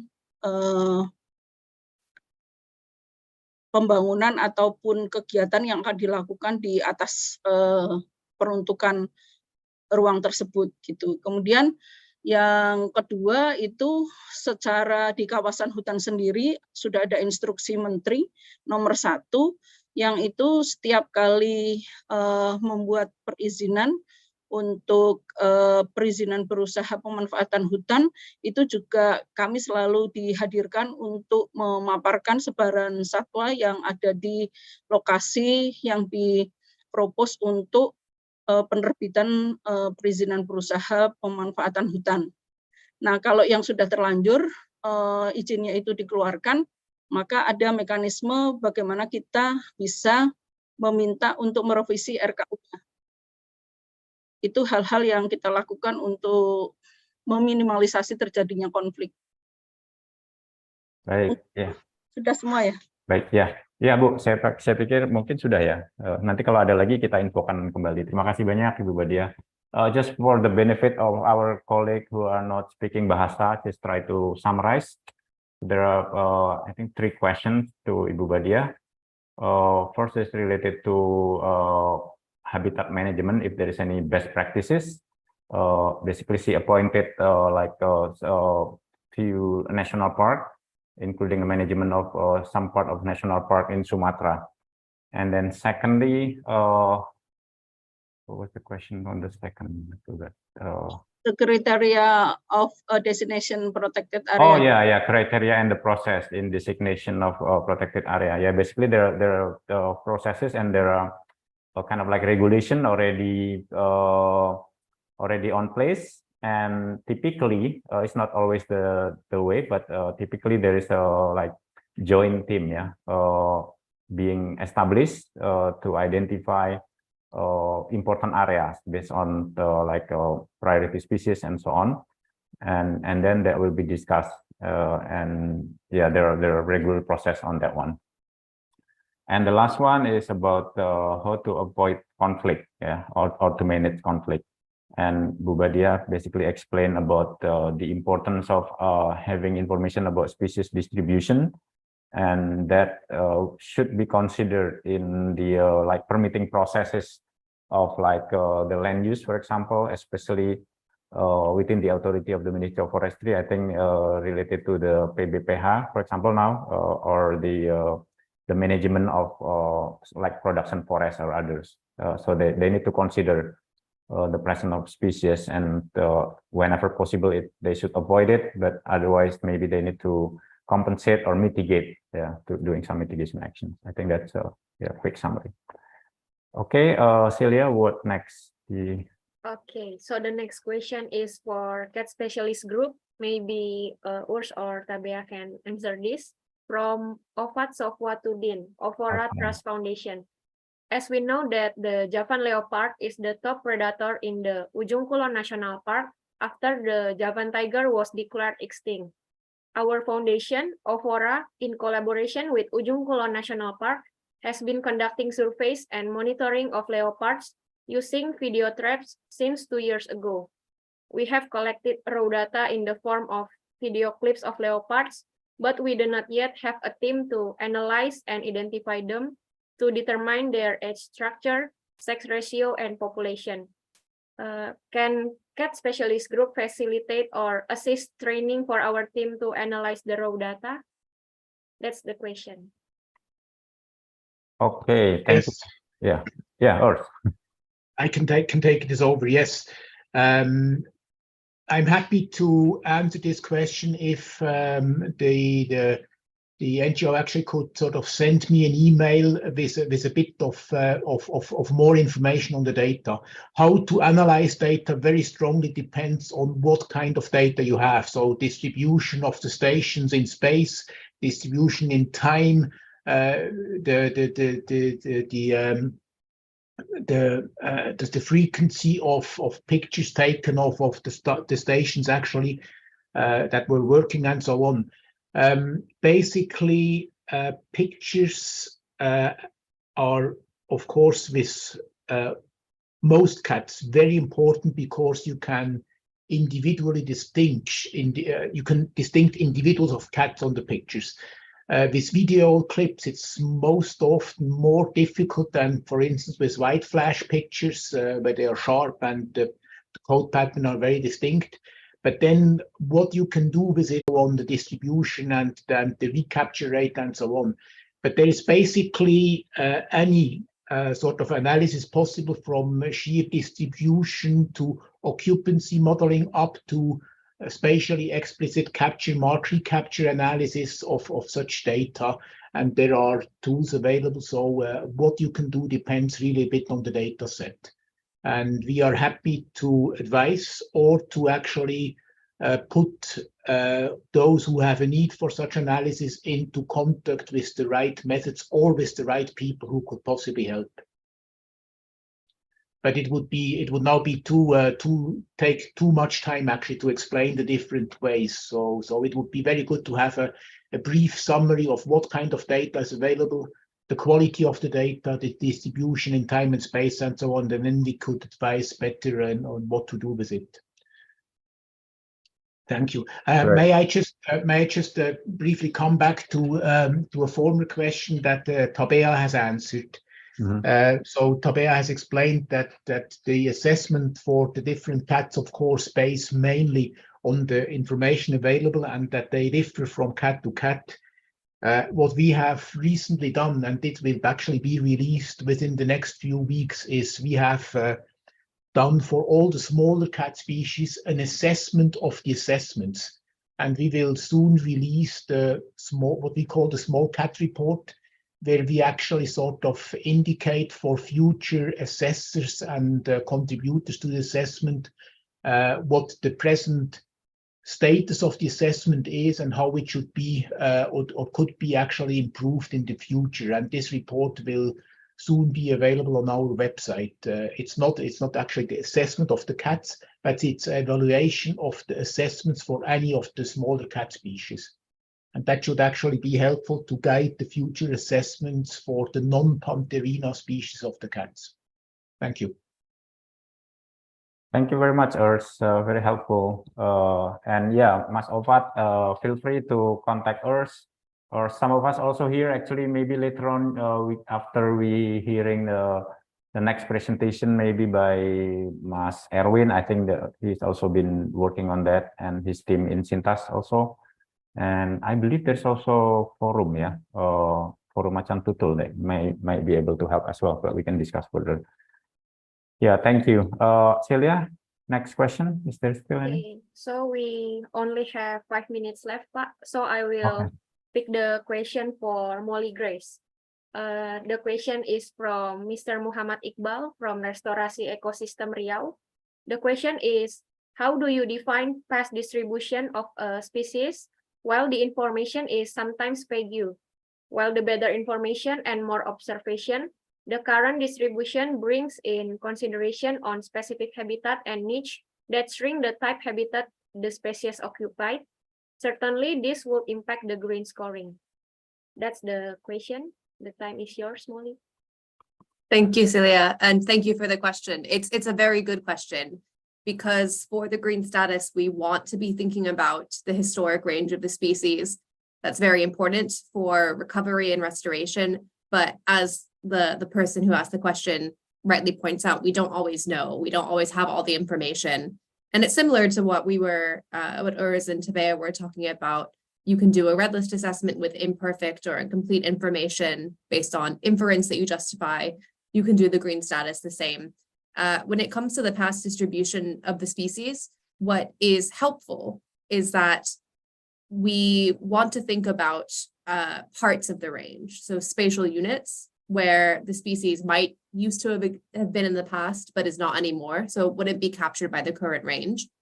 So even if you don't know exactly where the species was found in the past, you might know, oh, there used to be another subspecies that is now gone, or there used to be, it used to be found in this country or this region that's now gone. And so even if you can't map the borders of the indigenous range specifically, if you know that there would be more spatial units than there are today, you can do the assessment. Obviously, if you know exactly where the species was found in the past, that's great. But if you don't, you can still do the assessment. Thank you for the question. Thank you very much, Molly. I hope that is quite helpful also for Mr. Iqbal. We have 3 minutes, yeah, Celia? Yeah, maybe we can still have one question, but maybe we just choose the last one, yeah, Pak, because the limited time. Okay. The last question is from Farhan from IPB University. The question is how KLHK or Ministry of Forestry and IUCN define a population where in conservation program, as we all know that a lot of species out there with different characteristics that probably present in one place, but also absent in another suitable place. Habitat fragments are also a hot issue facing conservation today. What kind of preventive actions can we take for wildlife to survive in dwindling habitat and minimize conflicts? That's the question, Pak. Okay, anybody from Bu Badia or for anyone from IUCN would like to address this question? Maybe I can quickly answer the first part of the question, which is actually the easier part of the question. Okay. With regard to the population, and then hand it over to Badia for the difficult part of the question. No, a cat population would be defined as a group of cats that are in direct exchange with regard to reproduction, that form a reproductive unit actually in a certain area. Now, of course, the fragmentation has split many of these cats. There is natural fragmentation, for instance, what you have with your islands. And then there is, of course, also anthropogenic fragmentation, which we have now with the development of the area in between. And then we are actually talking about a meta-population. That is a group of isolated populations which somehow have a potential to exchange individuals. In the cats, it is most often the younger males which disperse quite far, whereas the females are most often very philopatric. And then what we have to do with regard to the conservation of the entire meta-population, we would have to analyze how good and how frequent the exchange of individuals between the isolated populations still is. If this is sufficient to maintain the demographic and genetic integrity of a subunit, of a subpopulation, then it is fine. If it is insufficient to maintain a population in a good habitat, but it's too small, then we would have to help by what we call assisted dispersal. And the other question, to my opinion, would take probably days and years to respond, because it is the complexity of how to do conservation. In my opinion, the answer is that we have to do an adaptive process through the conservation circle and always actually try to find out what is working. And if it doesn't work, we have to adjust and then actually continue the best practice experiences that we gain together. Thank you. Thank you. Thank you very much, Urs. Actually, I would like to give the opportunity but to others to address this, but our time is running out now. So instead, I will maybe let this to be discussed in another occasion. And I apologize for other people that have been giving questions, but we haven't got the time to address. And feel free for the speaker or anyone actually to help address this. If you can see the chat and any of you would like to share information, feel free to use the chat on this platform. Now, since the time is moving, so I would like to call for the next session. So we're gonna have three exciting talk from three different persons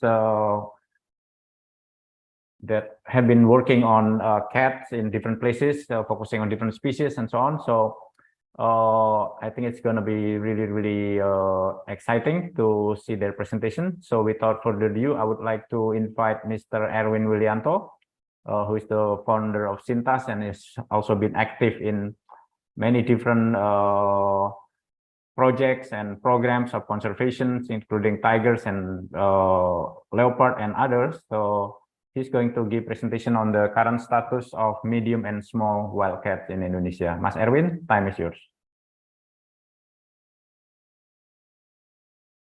Okay. Siap. Makasih Mas Arto. Ya, silakan. Assalamualaikum warahmatullahi wabarakatuh. Good day everyone. Maybe I don't know what time there with you, Molly, Urs, and Tabia.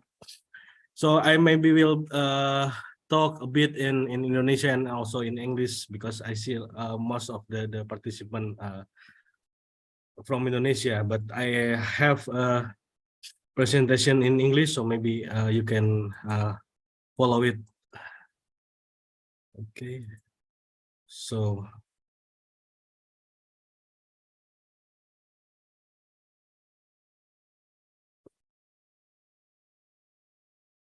everyone can see my presentation or still? Yes, but maybe you can put it. Oh, okay, now it's full screen. Thank you. Okay. Without further ado, the IUCN Indonesia asked me to talk about the current status of medium small cat in Indonesia. So I begin with the introduction, where we have about 42 species of cats all around the world, which is inhabit from lowland and to mountainous forests. Mas Erwin, sorry to interrupt, but actually what is shown here is like your slide and then next slide also. I wonder if you can make it full instead. Wait. Can you see it better now? Not yet on my. Oh yeah. Thank you. Sorry. Yeah. Terima kasih, Mas. Just because So yes, there is a 42 species, and there's two different kinds of categories that we use for the cats. Some using a big and small cat for distinguish between where the cat can roaring or not, and the other also use like a big, medium, and small cat based on their size of the cats. So aduh, kenapa nggak bisa ya?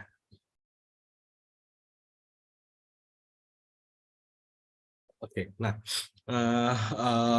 basically, secara umum, we have a characteristic of wildcats yang utama because they are top predator ya. So that's why wildcats become important for the ecosystem because they're very prey dependent. It means that the living of the cats is depend on every prey in the area, and the cats also have a low reproduction and large home range, which is make them also like a solitary. They only became found his or their mate during the mating season, and after that they will separate again. The cat has a territorial and which is large also. That's why it needed a quite big space to roam, which is become a problem now, where in Indonesia a lot of forests become change the function and become fragmented. Then that will become one of the challenge for the cats to sustain their life. And the most important thing is wildcat is very cryptic and elusive. Yang artinya mereka itu susah ditemukan. They hard to find for study or even for us to know about their behavior. Dan juga and also there are some of the cats is habitat specialist like fishing cat and flat-headed cat, which is they're specifically choose riparian or water bodies area for their habitats, different with other cat which can be found in most of the type of ecosystem. So wildcat in Indonesia, as mentioned before, Bu Badia and others speaker, we have like 9 wildcat species in Indonesia, from the big one, the Sumatran tiger, Javan leopard, until we have like 7 another small cat in Indonesia. And if we follow the recent taxonomy, so we have like 2 subspecies for Sunda leopard cat, which is Prionornis javanensis sumatranus, that inhabit Borneo and Sumatra, and there's also Prionornis javanensis. It's only found in Java. Also for the Sunda clouded leopards, there are 2 subspecies. The one that live in Borneo, Neophelis diardi borneensis, and the one that live in Sumatra, Neophelis diardi. So I'll give a picture that we can see. There's 9 species of cats, which is some of them can be found in several islands, and some of them is endemic to one island. Like can we see the Asiatic golden cat atau kucing mas, which only inhabit Sumatra along with the Sumatran tiger. In Java, we have 2 endemic wildcat species, Javan leopard and fishing cat, and 1 endemic species for Kalimantan or Borneo is Bornean bycat. And the most cosmopolitan cat is Sunda leopard cat, which is can be found in Sumatra, Kalimantan, Java, Bali, and some part of Nusa Tenggara, West Nusa Tenggara.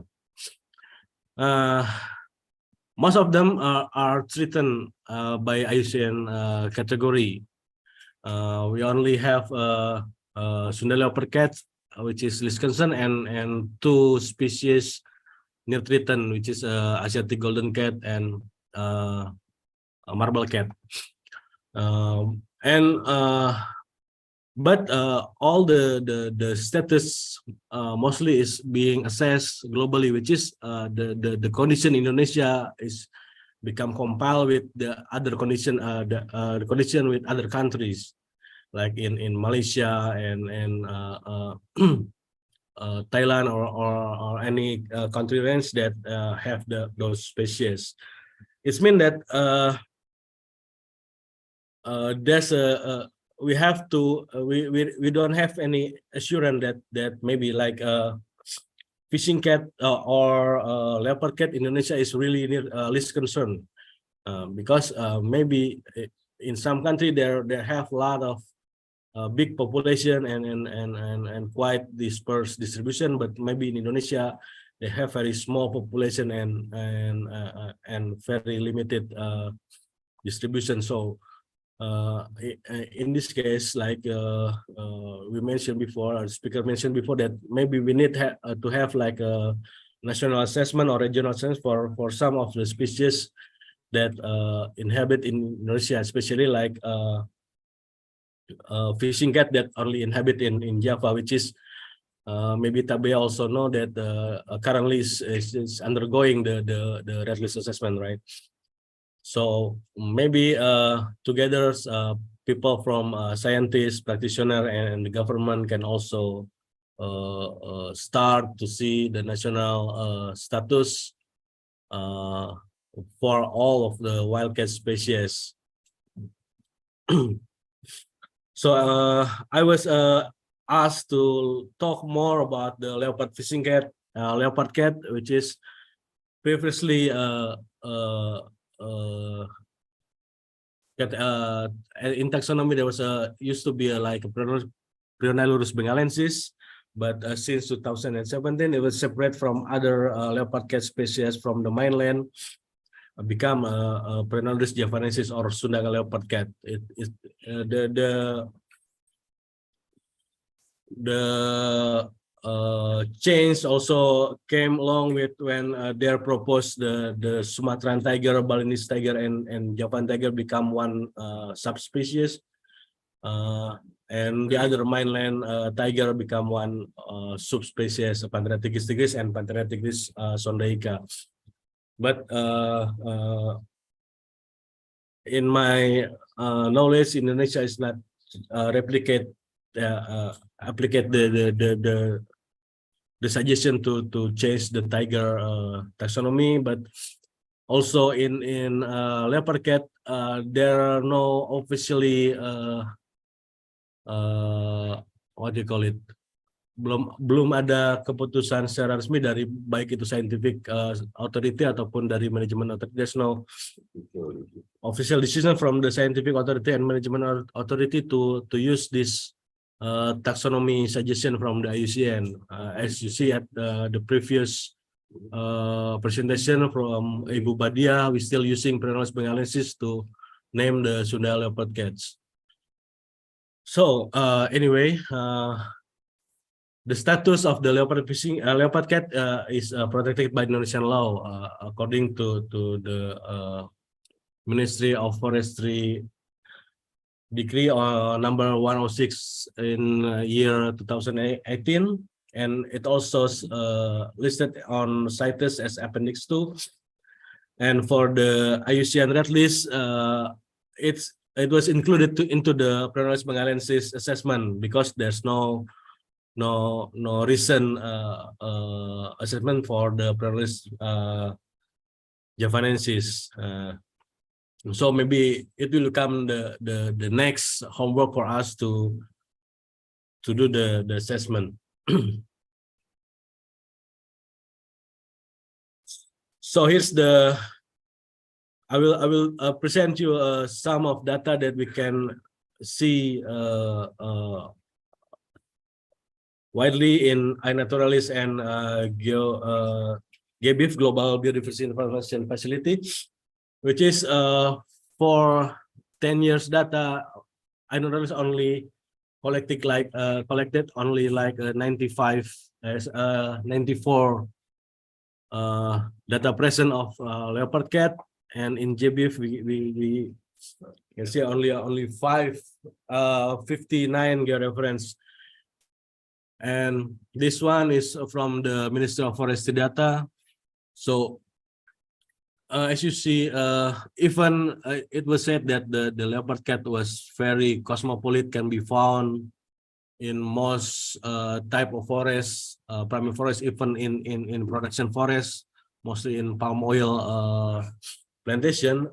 But the data that we have is more likely only on the conservation area. So we have a lot of gap data about the distribution of leopard cats, which is very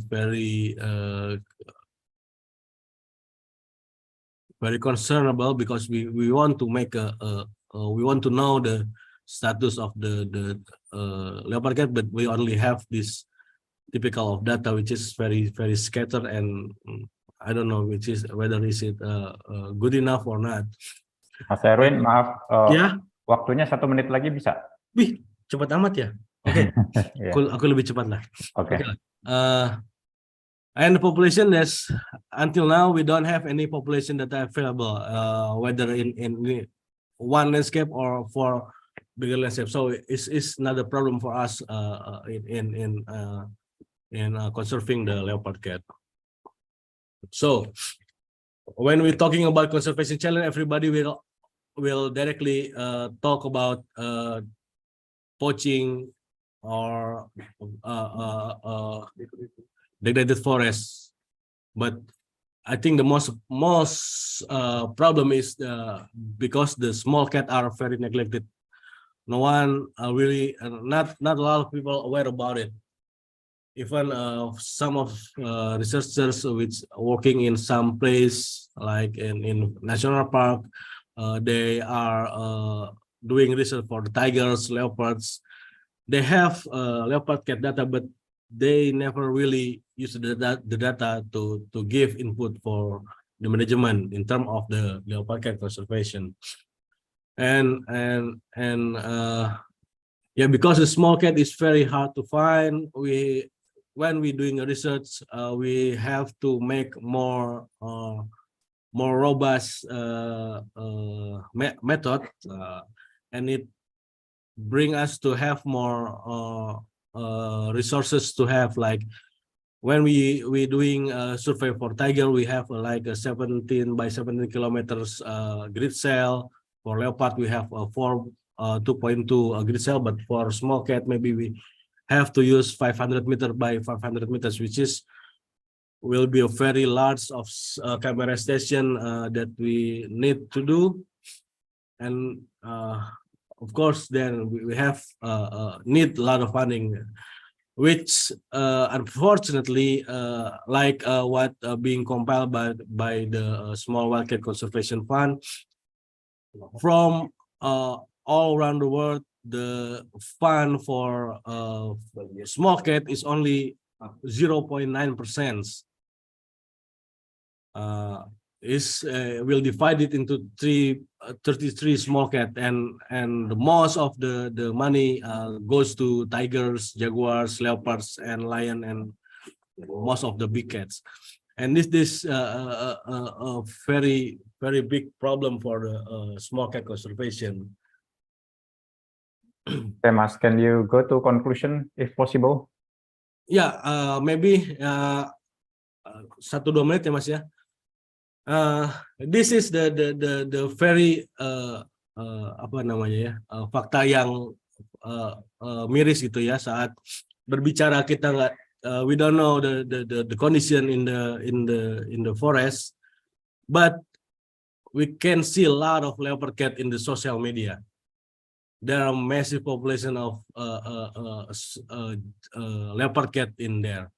You can open Facebook and try to search a group of Kucing Hutan Indonesia. You can find a lot of groups, a lot of members keeping leopard cat as a pet, and they always make a jargon that they rescuing it, they adopt it because the government or the NGO cannot protect the leopard cat from the forest.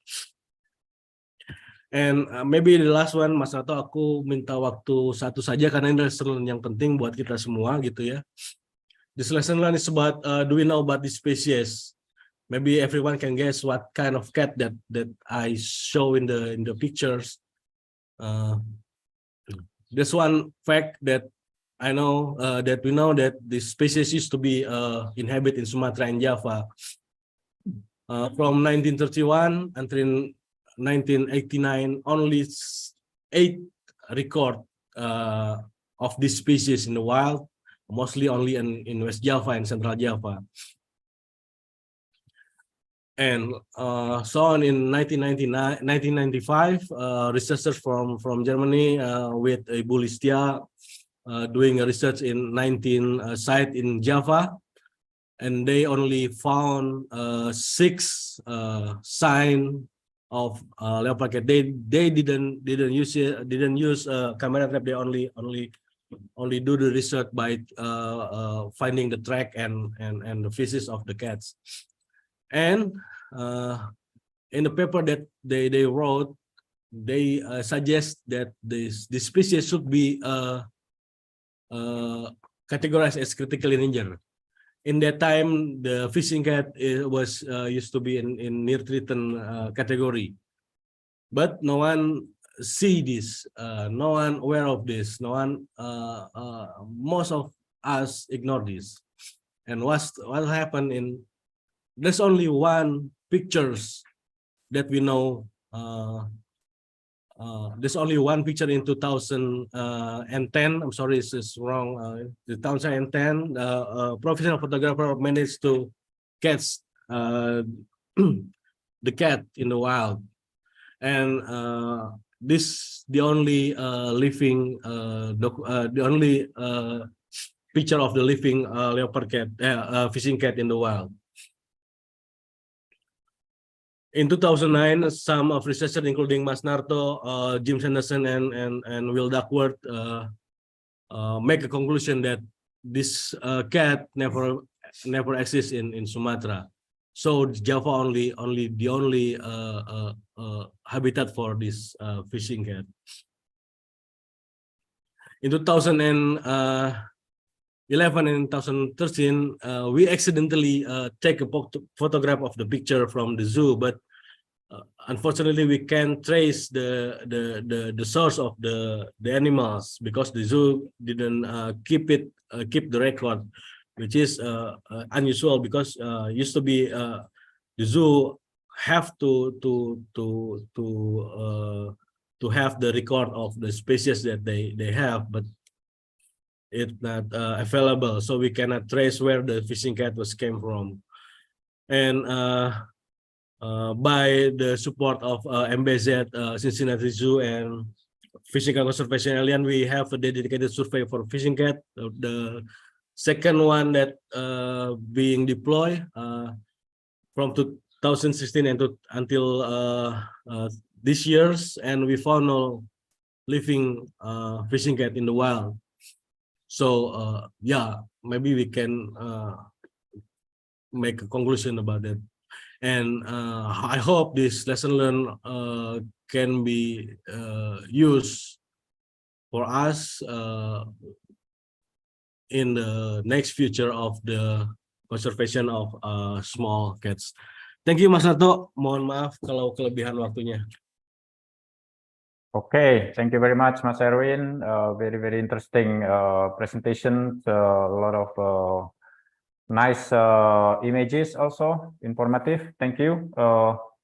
Unfortunately, the time is up. Yeah, we don't have much time and already past 10 minutes. So yeah, we need to cut the next presentation and discussion probably. So Mas Agus, are you ready there? You actually have 15 minutes, but if you can make it shorter, it will be appreciated. Thank you, Mas Agus, Mas Erwin, and Mas Agus, the time is yours.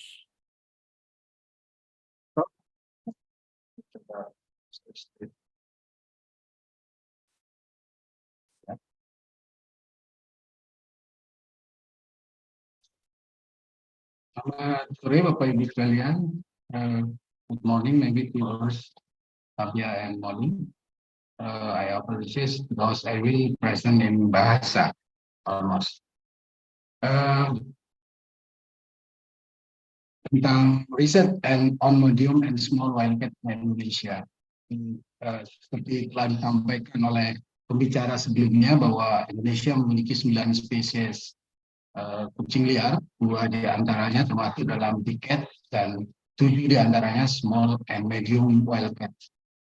Nah, small and medium wildcat ini sebenarnya mengalami ancaman yang cukup serius akibat berbagai macam perburuan liar, illegal logging, kebakaran hutan dan sebagainya, sehingga kondisinya juga sama terancam. Ada beberapa tingkatan, hanya mungkin leopard cat yang masih belum mendapat perhatian yang serius. Padahal di lapangan sesungguhnya masih banyak ancaman terhadap spesies-spesies ini. Demikian juga riset yang ditujukan pada small and medium wildcat ini memang lebih sedikit mendapat perhatian dibandingkan 2 spesies, harimau Sumatera dan macan tutul Jawa. Kemudian ini menyebabkan riset pada kucing liar yang berukuran medium dan small ini juga relatif lebih sedikit dibandingkan kucing-kucing besar, harimau dan macan tutul. Sehingga ketika saya diminta untuk menyampaikan bagaimana status riset pada kucing liar yang berukuran kecil dan besar ini, saya mencoba menggunakan tools data dan internet karena kita memang belum mempunyai database yang mengumpulkan berbagai hasil penelitian tentang terutama kucing-kucing yang berukuran kecil dan medium. Saya menggunakan tool Publish and Perish, kemudian dengan menggunakan data Google Scholar Profile, dengan kata kunci spesies-spesies kucing-kucing yang ada di Indonesia, 9 spesies, kemudian dibatasi juga oleh Sumatera, kemudian Borneo dan sebagainya. Sehingga saya mendapatkan hasil dari publikasi tersebut dalam bentuk Excel data yang ini juga setiap setiap artikelnya ini sebenarnya bisa kita telusuri lebih lanjut. Kurang lebih sekitar 4.112 publikasi, cukup banyak. Setengahnya itu adalah terkait dengan macan tutul dan harimau Sumatera. Sementara yang lain 2.239 publikasi itu terkait dengan small and medium wildcat. Tetapi memang saya belum melakukan validasi terhadap publikasi ini.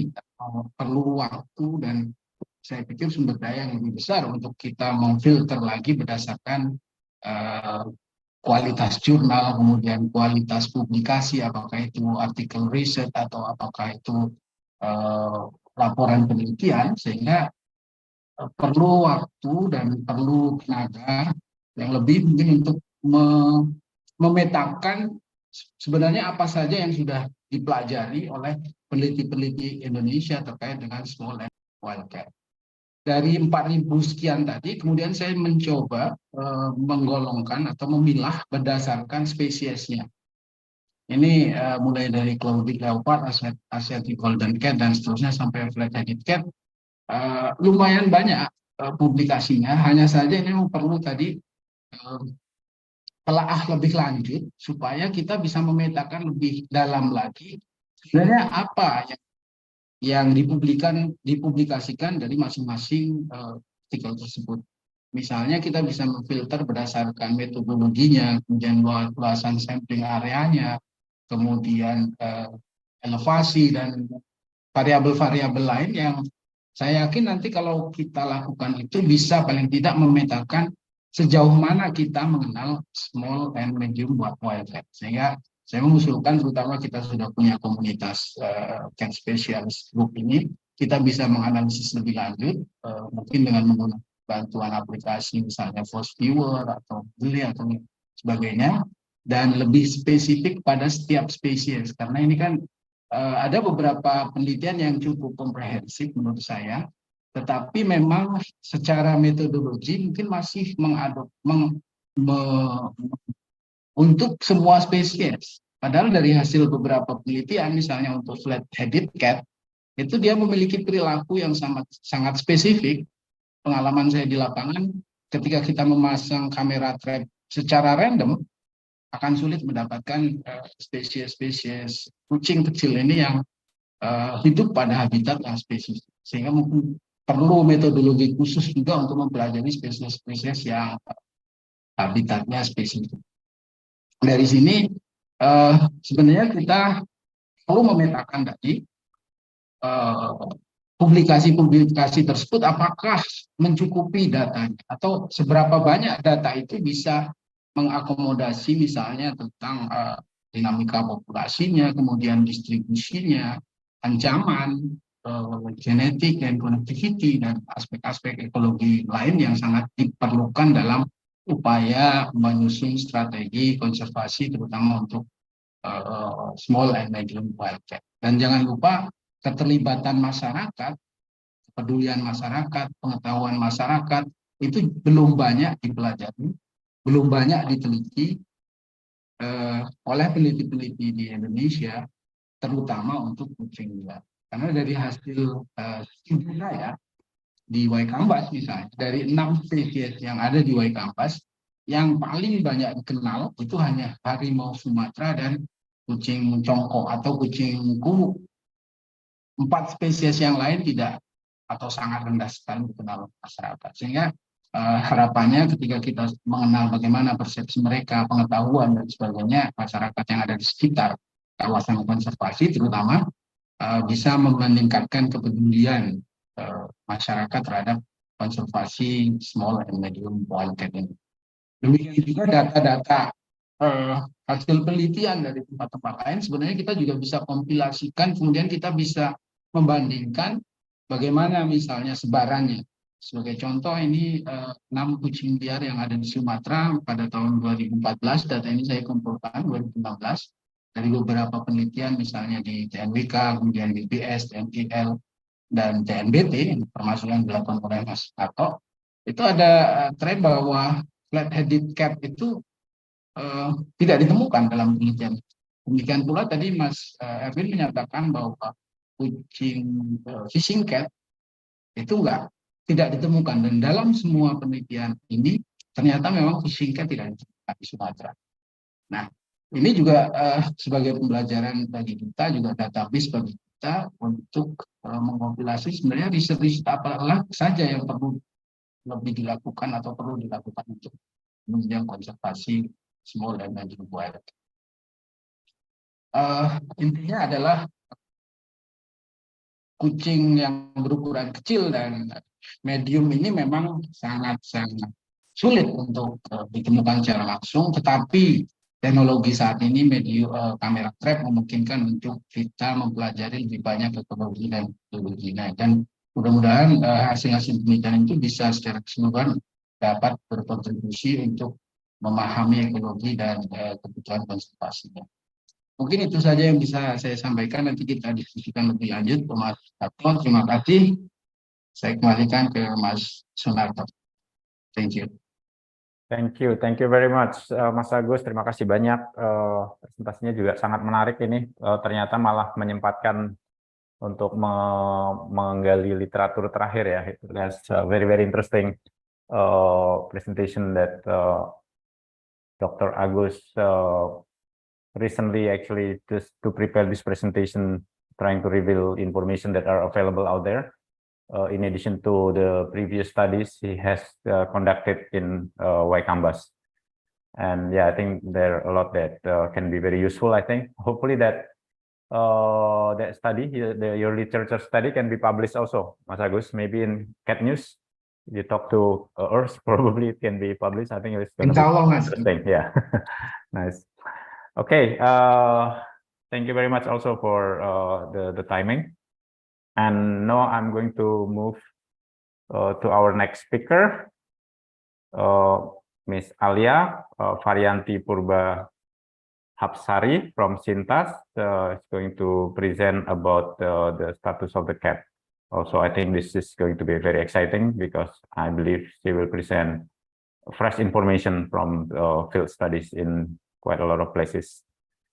Alia, without further ado, over to you. Time is yours. Thanks. Yeah. Thank you for the opportunity. Good evening, everyone. My name is Alia Varianti. The most important is it's coming out from really challenging hard work, yeah, that the team has been doing. So really appreciate the hard work from the Sintas and partners team. Yeah, thank you once again. Now we have only 5 minutes left before 6, but let's use this for discussion. Celia, again, can you help with this limited time that we have? Okay, Pak Narto, there's one question from Tiasa. If fishing cats were less detected in 2000 in the wild from Indonesia, can this information affect its red list category in any way? Maybe I can answer this. If it has not been detected anymore in Java since 2000, it will not affect the global status of the fishing cat. So it depends on which level we look at it, but it will not be sufficient to change the global status of the fishing cat. For this, we have to look at the global range and the trends there, but it surely can affect the local or regional assessment if there will be once an assessment on it. Thank you very much, Tabia. And yeah, on that, actually, we've been thinking as IUCN Indonesia Species Specialist Group has recently been established. We are planning actually to conduct national red listing, maybe also national green listing if that is a mechanism for that. But yeah, I think let's discuss further on that. Maybe Miki can give more insight later on or another opportunity. Yeah. Celia, maybe we can pick up a few more questions. Okay, the next question is from Tasya. Pertanyaannya, izin Mas, bagaimana metode yang memungkinkan untuk melakukan strategi konservasi di wilayah yang sudah sangat masif oleh perkebunan sawit masyarakat? Sedangkan di wilayah tersebut pernah ditemukan spesies kucing kepala datar atau flat-headed cat. Pendekatan atau metode seperti apa yang tepat untuk diaplikasikan guna melindungi spesies ini? Kami pernah menemukan keberadaan kucing ini di wilayah Muko-Muko Bengkulu dan menariknya, daerah tersebut merupakan perkebunan sawit masyarakat. Dan setelah memperoleh informasi pada masyarakat setempat, keberadaan spesies tersebut masih tergolong sering ditemukan di daerah tersebut. Melihat kondisi habitat di sana sudah sangat tidak kondusif. Terima kasih. Okay, the question is about the presence of flat-headed cat in an area that is not turned into oil palm, basically. So the question is how to manage it better. And I will maybe Mas Agus or Mas Erwin or Mbak Alia, would any of you have any response to this? Mas Agus dulu kali. And only short, yeah, because we only have 3 minutes. Sorry. Jadi kucing kepala datar flat-headed cat ini memang kalau masih ketemu di kelapa sawit itu luar biasa, dan ketika dia ditemukan di tempat-tempat yang sudah komersil, saya pikir inilah pentingnya memberikan pemahaman kepada masyarakat bahwa masih ada spesies-spesies yang dia mungkin memang masih terjebak pada habitat-habitat yang sudah menjadi habitat komersil. Jadi strategi yang paling baik menurut saya salah satunya adalah memberikan pengetahuan kepada masyarakat bahwa spesies itu dilindungi. Pilihan yang lain yang mungkin adalah memindahkan spesies tersebut ke habitat yang lebih protektif atau terlindungi. Itu Mas, menurut saya. Terima kasih. Baik. Terima kasih banyak. Ini waktunya tinggal sedikit sekali. Ini ada yang raise hand, Mbak Agnes. Gimana? Apakah masih memungkinkan, Celia? Iya, Atau masih boleh ada Kak. pertanyaan lain? Pertanyaan terakhir dari Bu Agnes. Boleh. Oke. Mohon singkat ya, Bu. Iya. Oke, makasih. Saya Agnes dari Kalimantan Tengah. Sebenarnya saya ingin menginformasikan bahwa we have like support cat initiative, small cat initiative in Central Kalimantan last year, leads by BKSDA. Dan menariknya adalah most of the participant is not only scientists but also praktisi dari private sector. So so far we find like 5 jenis kucing kecil di sana. Itu ada macan dahan, kucing merah, kucing kuwu, kucing batu, sama kucing kepala datar. Justru menarik juga yang kepala datar itu so far we only find them in peat swamp and mixed with one forest and with heath forest. Sedangkan yang bay cat kita so far we found only in lowland.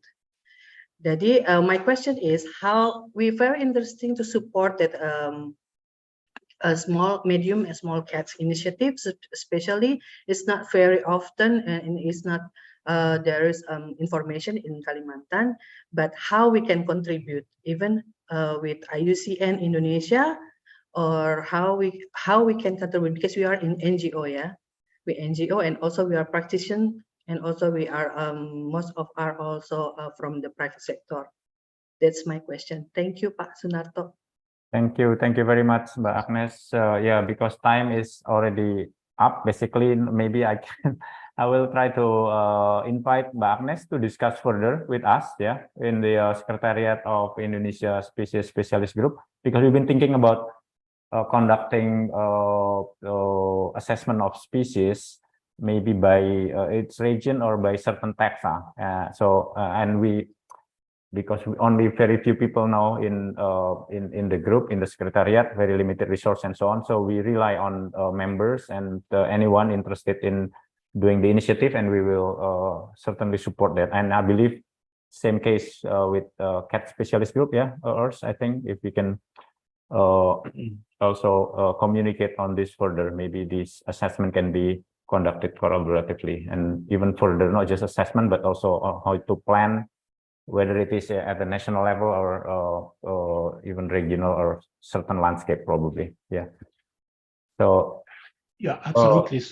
I mean, we are very happy if you, especially also the members of the cat specialist group from Indonesia, but also now with the new Indonesian species specialist group, actually sort of can help us to reach out to NGOs, to other people, to whoever actually has access to information.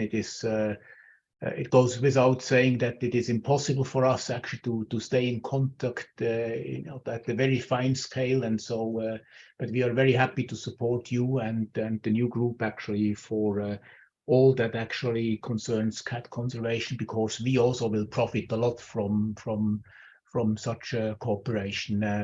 I have personally actually learned a lot, and I'm very grateful for all the information that you have provided now here. And I assume that if you dig into local NGOs and so on, you will still detect a lot more of this thing, which all actually help us to sort of put together the puzzle of the cats in Indonesia. It's very, for me, it was extremely helpful now, this meeting, and I really hope that this is the start of something larger. And all what I've heard for me actually tastes like having more of this. Yeah, thank you, Urs. By the way, there's a good surprise that I actually mixed up in my timing. No, actually, we still have extra, right? 8 minutes, right, Celia? Yeah, okay. Until jam 6 pas. Okay, yeah, I thought it was like past already. So yeah, it's good that we still have that. So is there any other questions? And I think in the last one, I would like to invite Miki or any others that have maybe burning questions, but Miki especially to close and with the follow-up plan from here. But before that, maybe we still can have one more question, or anybody would like to say something probably? Is there anyone? If not, maybe Mbak Miki. Terima kasih Mas Narto. So thank you everyone. It's really a very engaging discussion ya. Diskusinya sangat seru sekali. Pertanyaan banyak dan sayangnya kita tidak bisa menjawab semuanya begitu ya. Tapi ini awal yang baik saya rasa. I think this is a good start, and we already have connect people, especially between the cat specialist group and also stakeholders in Indonesia who is doing research or conservation activity with small cats and medium cats. And I believe after this, I think we can follow up. Either this is really good that Bu Agnes tadi sudah memberikan informasi, so there is other information, for instance, from Kalimantan, and we definitely will follow up from this. We cannot say much now, but and especially because the Indonesia Species Specialist Group is just started this January, and so we are really in a very beginning stage. But I'm really happy. So thank you very much for people from the cat specialist group, Urs, Tabita, and also all the presenters.